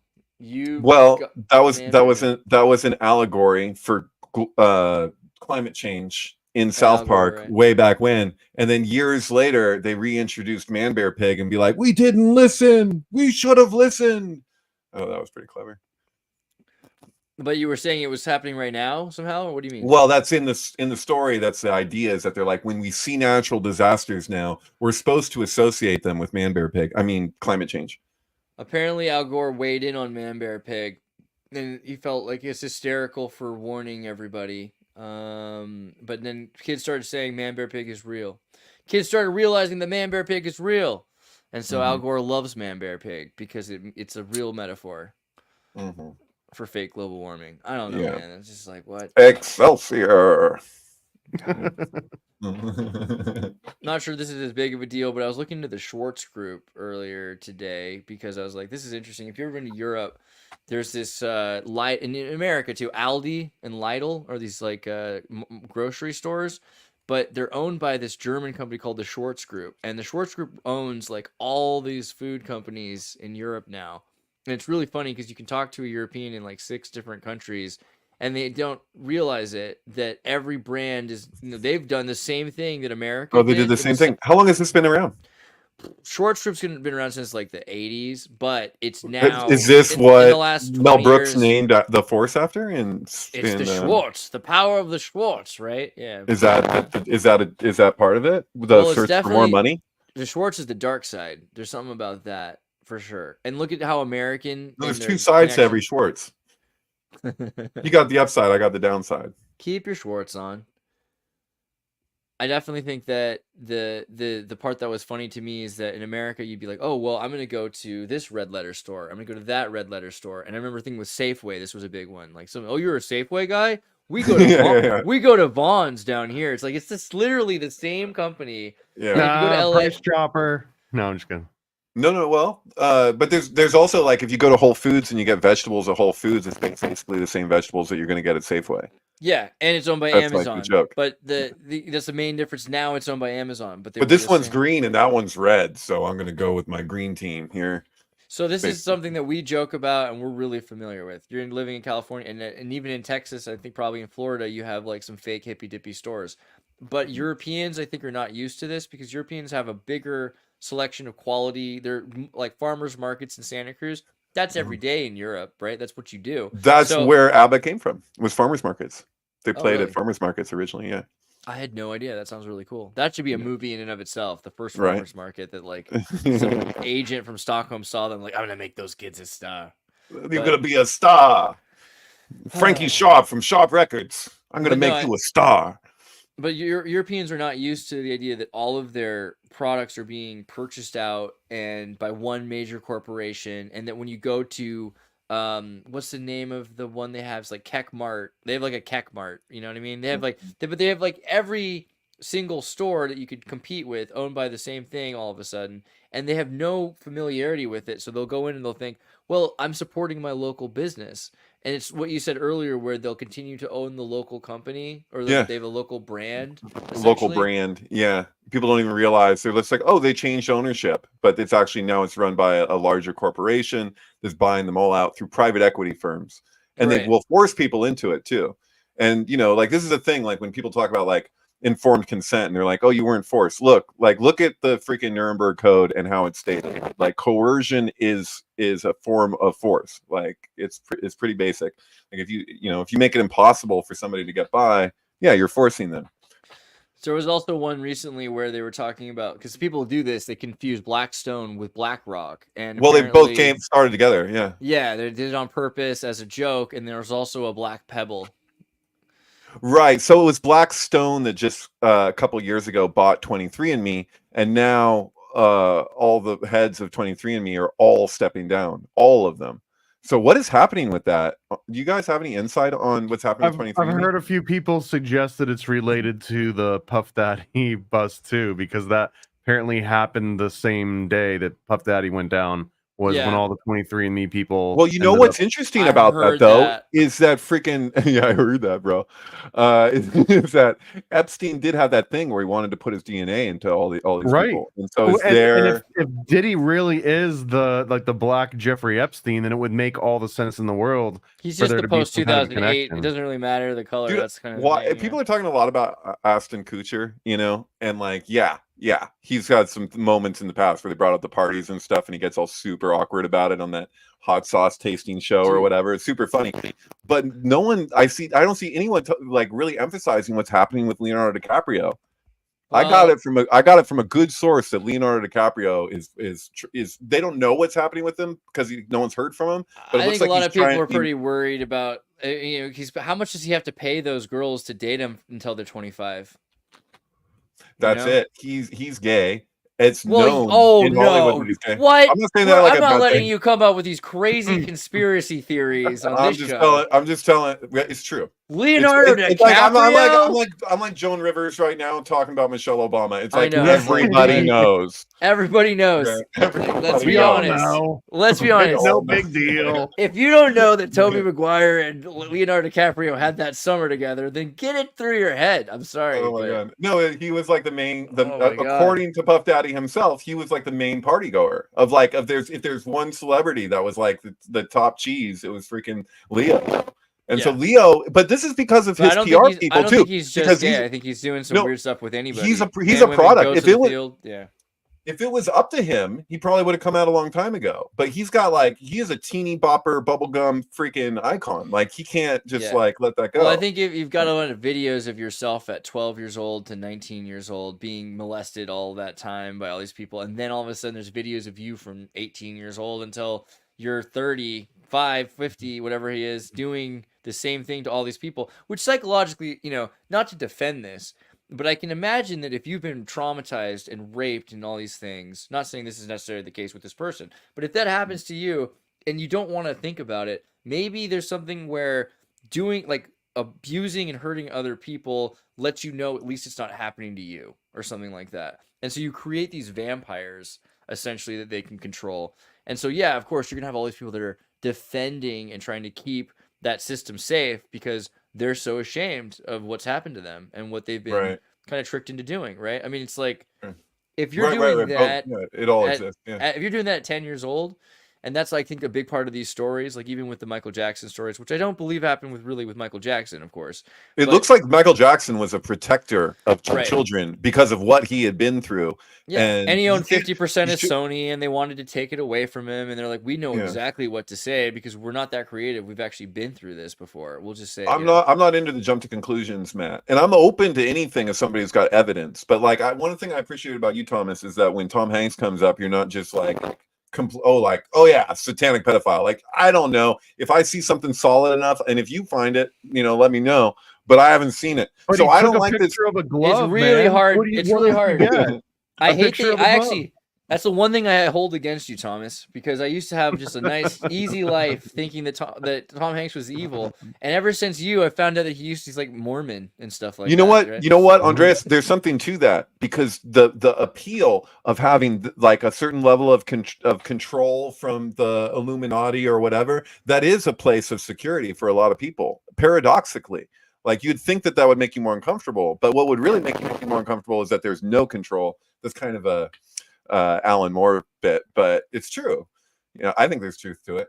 I'm putting back up the picture of Ashton Kutcher in his hat because I just always thought this was just adorable. I mean, I feel good about that. Okay, so then he keeps really good company traditionally. So the 23andMe thing officially though is that I think they stepped off the board because they gave a bunch of money to China.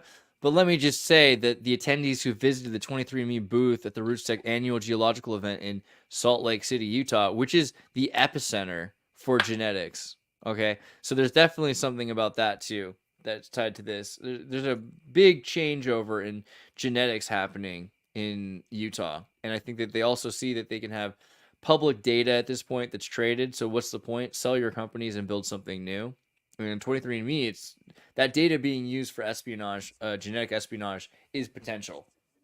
If you know everything about all of the country's citizens and you get that data to another country and they decided they wanted to make any sort of weaponization of that, I mean, that's a reasonable reason to be afraid even without Epstein, right? Like, I don't need a P. Diddy story for that. Right. Well, I mean, just to dial that up a little bit, though, is that I don't even think that it's nations that we have to worry about as much anymore. Now it's just going to be straight up some general AI algorithm that's got this information that can weaponize it way quicker than a human being could. Because like I've been doing like this whole deep dive recently on trying to bridge NLP with neurolinguistic programming, with natural language processing, with AI.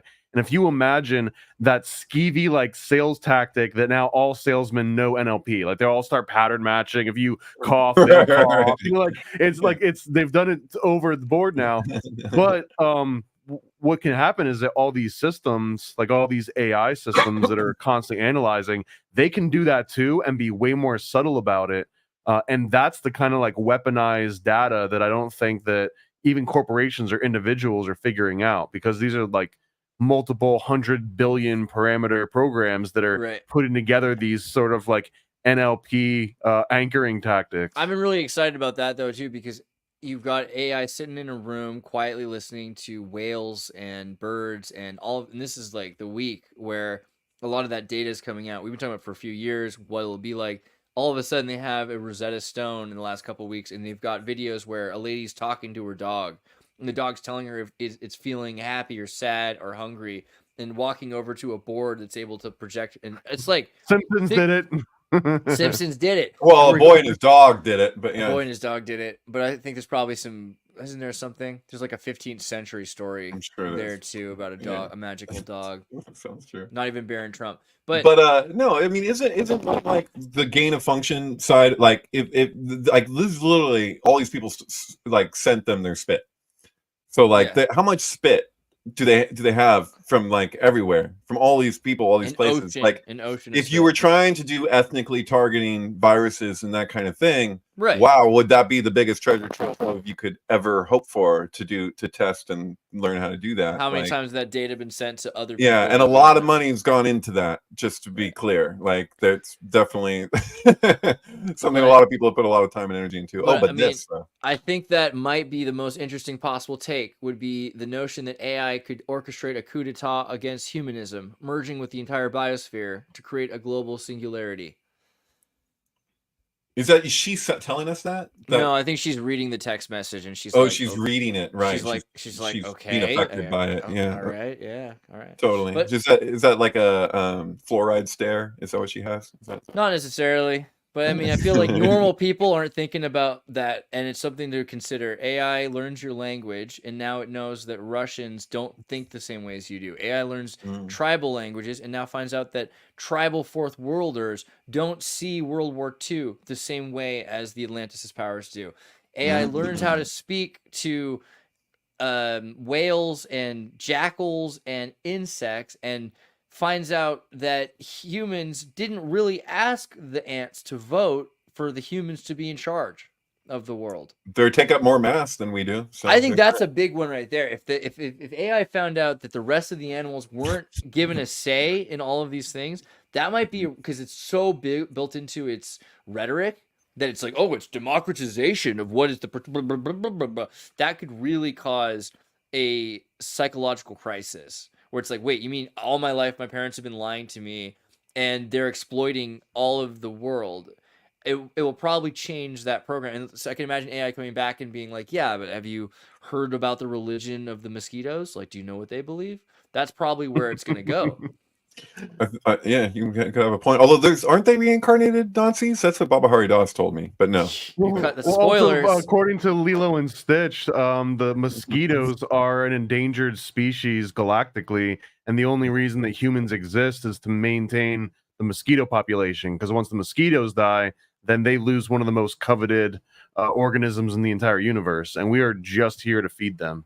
Sounds true. They kind of infer that the mosquito is just like kind of that it's like a leftist thing, though, that it's like an endangered species, that they just protect all endangered species. They're the spotted horned owl or whatever, yeah. But I prefer your interpretation that it's like Sean Connery and the Medicine Man, and he has to cure space AIDS with mosquitoes. I found a cure for cancer and I lost it in the 20th century. I'm into it. I don't know, but yeah, I don't think that we're gonna see so humanism, like I think we said this at the beginning, like egoism versus suppression of the ego. Like either the civilization continues to flourish because people get their heads down, or we benchmark what civilization is by how great the individual is, right? And so, what do we do with that? Where do we, especially if we're trying to build that world? I feel like the people that want to suppress their ego just kind of sucks. Like my ego is probably better than their ego. Oh, dude, True. 100%, dude. 100%. If you go, if you go to like a yoga community, like you're gonna see like more ego like visible than you ever have in most places, because people who go to those places are generally trying to escape themselves, and then they like the cliche of wherever you go, there you are. It terrorizes them. Like the reality of that, like it's like you know, because it's not about where you go or what you externally do necessarily. When it comes to that, it's something you have to face internally. So yeah, it ain't where you a lot been, of aversion. What's that? It ain't where you been, it's where you at. Right, totally. And it's just there's things come through the back door, and you get people with like super egos where they're just like they're doing so much, they're doing so well for themselves with their yoga and the work, the sadhana, and then they just like it comes out in all these twisted sideways ways where you're just like, oh. And I think part of what it is that people who know what they're doing and they're doing it anyway, it comes across that much worse. Like if you're oblivious, then you're cool. You can be like Fonzie. You're just like you're living it. You're living your life, you're whatever. The more that you like question your own voice in your head and start like actually like reflecting upon things, the more that when it comes out, it's even more grotesque, because it's like it becomes this exaggerated form of it, because you're repressing something, but then you're also like you're making efforts to try and like actually be the witness, this and that. But there's all these conceptual things, you know, like when you're being the witness, it's not a conceptual matter, like it's an internal thing that takes place, and like people are really afraid of like what that actually would do to them, you know. So they go to the yoga community and they're trying to make a new personality that is the yoga personality. I'm a yoga person, and then it gets all messed up. Serious Isn't question. that I the don't plot know. for the new movie Inside? The new Inside Out sequel is about that. Probably. It's about an ashram. I just want to say a serious question, because I don't know a whole lot about the yoga scene, but could you tell how healthy someone's ego is by how much they suppress or don't suppress their farts during a yoga, like a group yoga session? Like, does holding it in the only way that... to really get an idea of anybody, including yourself, is like time and like circumstance. Like when you know somebody long enough and you see the way they respond in different sets of circumstances. Andreas is one of these people that since I was younger, I've seen the way that he navigates when people come at him with some bullshit. And he doesn't stick to any standard script of action reaction that one would normally expect, and so it throws people off. It's like some Darren Brown shit, but it's authentic too. He pulls out that pocket sand right away. Right, but I mean that's the thing, is that people tend to just be reflexive. So whatever it is, they're going to give what you go and you look at the script and you're like, what happens next? And it's usually, for most people, it's exactly that. I see that at the farmers market a lot. Like it's not just about like the not catchphrases, but talking points or whatever. It's like I'm literally seeing like people quoting headlines as though they were their original ideas, and I know the headlines and I know where they came from and I know what the article said, so I can respond to that in a way that's not just like, oh, what did the alternative media say to that? Like, it's like, what do I actually think of that when I read that article and I saw that headline, and how I processed it or cross-referenced to see the validity of it or whatever. And so like, and that's basically what I'm doing. I'm not telling anyone who to vote for. I go down there and I just want to have conversations with people, because I feel there's a lot of people who are misinformed, and I'm always open to the possibility that someone's going to share something with me that I never heard before, and I have to reflect myself. So, you know. I'd love to have an outlet like that, but I wouldn't talk about RFK. I would want to talk to children about adrenochrome. That's like my number one goal. Yeah. Really? I want to make like adrenochrome. I want to make like a like that tropical punch like silver container that they had. Capri Sun. Yeah. Anyway, 1898, the mock battle of Manila. I might have told you the story, but I'm going to say it again. A stage crisis event where the Americans and Spanish agreed to fake a battle to exchange the Philippines, right? This is 1898, using the blanks and the theater gunpowder and fake ammunition that they had. And the Americans acted as if they were capturing Manila. And the Spanish troops pretended to resist with minimal real fighting. It was very Spaniards are dramatic people, and American theater. This kept the Filipino revolutionaries from taking control of the city and achieving independence, and the Philippines were basically it allowed Spain to be compensated millions of US dollars for the loss of the colony without losing face, but without the Philippines becoming an independent state. Essentially, this was how the United States faked the war. It was the whole event was an orchestrated performance with crisis actors to give the appearance of a real battle, and it was largely symbolic and prearranged. The best part, I think, is that if you have ever been to Manila and you go to the Santiago fort, this here is called Sandy Hook, which is just kind of a cute coincidence, right? I don't know. It's just kind of funny. But so it's not the star. I don't know. I just thought that was kind of nice. Like, what do you think about that in terms of so much of our life is based on these events? I mean, a lot of people have at this point forgotten about the Philippines, but or the war or anything like that. But at one point, it was probably just assumed that it was real. And now we're just so far from it, they can put it into the history books. And I can say, oh, it was a fake battle with crisis actors at a place called... And then they have to say, well, what is that? Who cares? Because with this... Don't forget that we also got a BOGO with the Philippines. We also get Guam, because Guam was also under Spanish rule. And I think also the last time Guam got an update from Spain was that same, like 1898 or something. And then in like the 1940s, the U.S. sends one ship over, and it was like a contactless battle. But we're like, okay, now we own Guam, and Spain was just like didn't care. I guess I'm sure they cared, but we paid them. That's the thing. I mean, a lot of this stuff is kind of behind doors, but they sent money. It was like I think it was like $15 million or something like that. That was behind doors, and also Teddy Roosevelt was a big part of this. And these freaking foundling pictures where they kidnap these kids and they raise them, beat them, and whatever else to them. It's just every freaking time. This happens in Minnesota. This happens in, Cambodia, Haiti. Yeah.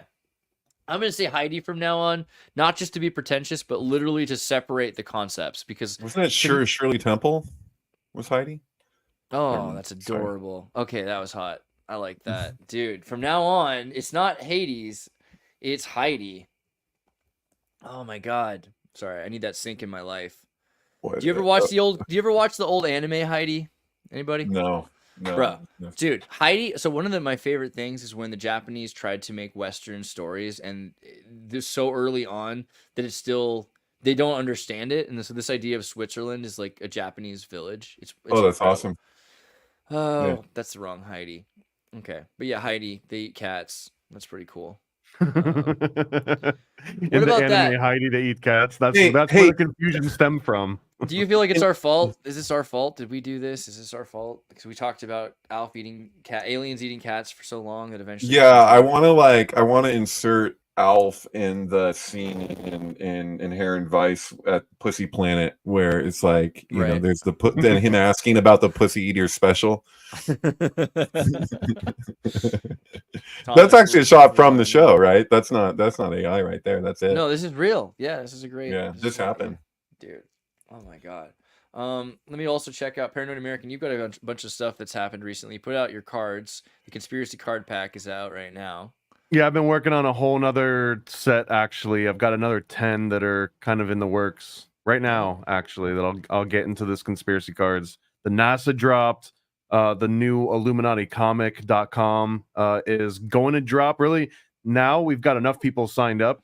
I just got to sit with Donut and make all the stupid thumbnails and descriptions and like all the boring things. But that's the only real holdup on that. I got so many projects in the ways. I was just showing you before we started. I'm working on another play set. It's kind of in the works, but it's got a little Santa drinking reindeer pee. I don't know how well you can see. Oh, these are a good size. I want to say, because you gotta imagine, like, I could put this on as an ornament, but I could it would fit on a tree and wouldn't fall. It's big enough still though that I could play with it. I could put it, on a backpack. I could use that thing. I know that you're gonna have to. This reminds me though, because when you make something, it's like the He-Man Castle Grayskull set that they made, and he's like, no, we have to redo it because the Castle Grayskull set, he couldn't fit Cringer in through the castle, like the door. So they're like, no, yeah, you got to be able to do that. We're gonna redo the size of the thing, and I know that you had a problem with the casing. I mean, I know that the item is It's perfect. too the reindeer's too freaking big to fit in all my packaging, but I already got some That's new a good packaging on the thing. way. That's how you Is know it a that you good did thing? right. It didn't feel like a good thing where I was like, I got this inventory that now I can't use for this new thing. So Yeah, you got to use it for another thing. You got to put a well, little. now it'll you be gotta, a special Christmas reindeer you should pea make like edition. you should make like an Epstein like that poops out babies. You know, kind of a thing, like a pregnant Epstein. I do have an obscene right skull and bones with a naked Bush in a coffin, although I'm still trying to source. It's surprisingly hard to get naked Lego bodies. Yeah. Oh, that makes sense. You can paint them yellow though, right? It seems like I would wash them and just soak them.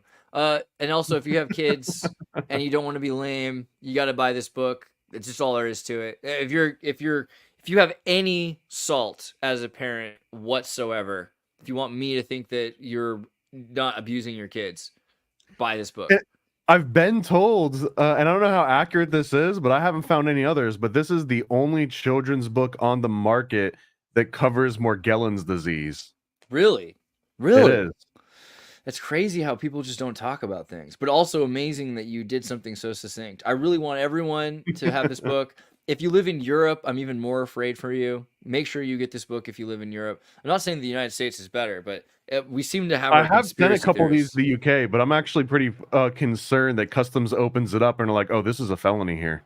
Yeah, you know what I mean. Like, you got to be careful because anytime you have truth in the United Kingdom, they don't like that very much. You know, dude, funny enough, that I went down this rabbit hole, but Australia has really strict import laws that if they open up a package, even if it's a comic, and they see something that they don't like, if it's too violent, if it's too sexual or anything, and it came from outside the country, they'll just straight up reject it. Oh, so, dude, of course. Remember that time that the Australian government like tried to be its own government in 1975, and so they were fired, and then the Queen just hired a new government to replace them because Australia is just a palm state, prisoner of Her Majesty.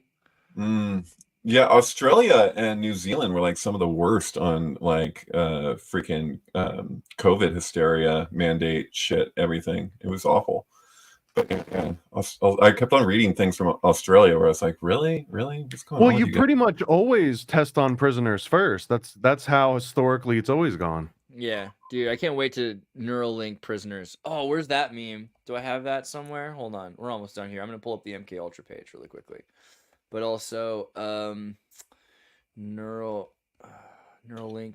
Keep going. You guys talk amongst yourselves. Oh, I was gonna say too. I got one other thing that I've been working on. I sent you a preview of it, Andreas. But I'm working on a documentary about memory palaces, which is one of my most favorite topics ever because I've got what you would call maybe like a burnout memory, and I always thought like, short-term memory is just screwed for me forever. But that's not true because if you learn how to do a memory palace technique, the thing that's really interesting about it is that it leverages your mind's natural capability for spatial awareness that you would need to just live out in the world, but you can kind of flip that and use that spatial awareness and then store your own memories in these like wait. Most people do the opposite. They'll like remember something and they'll put a jacket over it so they can't think about it. You know? Dude, this is James Mazio told me that he had done like a some intensive program thing. It's a whole longer story, but basically just he built a house in his mind. Yeah. And this is what you're talking about? Part by part. It's exactly bit by bit. And then you have the space. Oh, dude, totally. He was all so I'll just share what happened with him was that he was on he had a boat in the 1970s, and Neil Young, who was his good friend, also had a boat in the 70s, and Neil Young his boat got there was like a bunch of he got busted with a lot of cocaine on the boat, and it was a decent amount. Yeah, and so it was like $200,000 worth. James Mazio had found out about that, and he was on another boat, and he was like, "Oh, they're gonna come looking for me too," and he had this like feeling. He woke up in the middle of the night that night after he found out that happened earlier that day. And he's just like, there was a spot that he knew of that, the way the ocean works, you might one might assume it's all the same, but there's like certain parts that you can navigate to that are just like still, and you can just chill there for like a long time. And like, you know, he knew this place and he felt like he needed to go there, and he felt like I need to right now just like get up and like go out to that spot and just like exist there for a while. And he didn't do it. And then early the next morning, he sees footsteps coming up because he's at like a harbor, you know, and it's like boots, and he got raided too. And what they found was just like a freaking nickel bag of weed, and they found a flare gun that had been slightly converted that he had. And so they were like, up, drugs and weapons. Oh And my it gosh. scared the living hell out of him. And I think this was in Mexico. Oh. And he like yeah, they were doing a lot. It ended up being relatively okay for him, but he was so terrified, and he told himself, he was like, that voice that in the middle of the night, why didn't I listen to that? He was like, if any point in my life, like I want to be in touch with whatever that was like listen to your intuition or whatever you want to call it. And so that was a exercise that he did, building this whole house in his mind in meditation and existing. And I wouldn't do it justice, but he told me like the function of that. Yeah, meditation palace is an ancient technique, and you have to understand, before you had phones and things to write down, and even when you could write things down, using Roman numerals wasn't super useful. So unless you knew Arabic math and fractions, a lot of the time you would think in symbols, and you could have this many crates in your mind, and you have rooms, and you have different color rooms, and there's different stories to the rooms, and this is how you. This seems to be like everyone teach their kids memory palaces as young as possible, because that's the only way to remember things. I think it's the earliest Kabbalah as it relates to Torah, because there's the first letter of the first verse of Genesis, you know, that's Beit. Like it doesn't start with Aleph, it starts with Beit, and Beit as a pictograph is the house. And so it's like everything starts with the house. And so like Bereshit, that's the thing. So I don't know, it feels like there's something to that, there's something about Mary, for sure. There's something about Mary. I saw a meme one time where it's like, that's from the movie The Thing from John Carpenter, but it was Cameron Diaz all in the midst of that crazy monster thing, and it was like there's some thing about Mary. We need to do like the Ein Sof about Mary, the no thing that is Mary. I think is where it's going. Speaking of which, David Charles Plate, MK Ultrasound, he makes amazing synchronicity work. This is one of them, Rosemary's Baby with the Beatles. You can actually watch the review of this and the commentary with William Morgan. Pretty great. So if you scroll down a little further, but it's on my political crap. But you want to go to highlights, or just keep scrolling here? No, just after this, the one after this. Oh no, I thought it was the next one. Okay, maybe, I don't know. You got the substance up? Oh, yeah. Boy. I've had it up. I thought I put it. I guess I didn't put it in the private message, but yeah. Anyways, so this is or you are dead inside. Okay. All right, cool. There you go. So this is new chain letter. I didn't just share the substance though. So I don't know if the way to go. Yeah. Yeah. So I don't know if you're like sharing that, thinking that you're just sharing the substance, because you're sharing the substance. No, I'm sharing your okay, so you know. Katy Perry's 143. Yeah, I know you were talking about this, but I didn't know it was done yet. Yeah, so it's released the same day and year as this album, The Substance was. And so I just was curious of what would happen if I took her last 3 albums and I just like aligned it to the end of the film. And I added one song on the very end of the whole thing, that was the bonus song for that album, called No Tears for New Year's. And so that movie takes place, it ends at New Year's. And so there was a reason to do that. So if you line it all the way to exactly when it cuts to credits, then it makes it so the first note of the first song is when the egg splits at the very beginning. You might want to be careful because there's graphic stuff here. I know. I was really at that point there. Yeah. Like, I gotta That's be pretty careful. cool though that you found the tool spot. You know, pretty excited. Anima. Yeah, I'm pretty excited. I gotta check out the original version. So help me with that. But I'm gonna watch this probably tomorrow if I watch the original tonight. Then because I'm on a weird Jennifer Connelly kick right now. I don't want. This is Demi Moore, you realize, and they're so similar though. Oh, that makes me feel slightly better, but not really. I don't know. Yeah, so she's got the Ashton Kutcher connection, so that's kind of weird. That's the thing. It's right Something's back to happening right Epstein. now, but fantastic performance, Oscar worthy. Oh boy. So here's my meme: Neuralink criminals and replace their memories with love for society. This is that girl who threw paint on the Van Gogh painting. Granted, it's fine, but she only got 2 years for throwing a can of soup on a Van Gogh painting. But even if we only got 2 years of her life, we could do so much more with it than she ever will in a lifetime. Yes, Neuralink criminals test Neuralink on criminals. Continue to test medicine and experiments on criminals. Go right I feel like we ahead. should normalize them vandalizing dinosaur bones instead of fake paintings. Like vandalize fake bones, not fake paintings. There you go. I was gonna say because it's like. Make a T-shirt out of it, Thomas. Oh, and then is there anything else I needed to make sure you guys saw? I'd rather be yeah. throwing soup on artwork or something. Here's my pitch. Some Girls is a movie in Quebec. It's about a Quebecy girl, and it's starring Patrick Dempsey, which is kind of the Sean Penn for the poor man Sean Penn, right? And I think it's sort of a metaphor for Jacob marrying the 3 sisters after he's taken his brother's birthright, and I would highly recommend it. One of the interesting parts is where he actually meets the grandmother, and the grandmother knows he's Michael. Michael's her dead husband, and so the dementia grandmother continually tries to bring him back to this chateau of unicorn art, which looks like a Rothschild mansion with unicorn paintings on the doors. And I don't know, there's just something weird. I wouldn't say it's like the most romantic movie unless you're alone, but there's something about it. I really recommend it. Yeah, she's also in Higher Learning, so I hope that makes your watch list.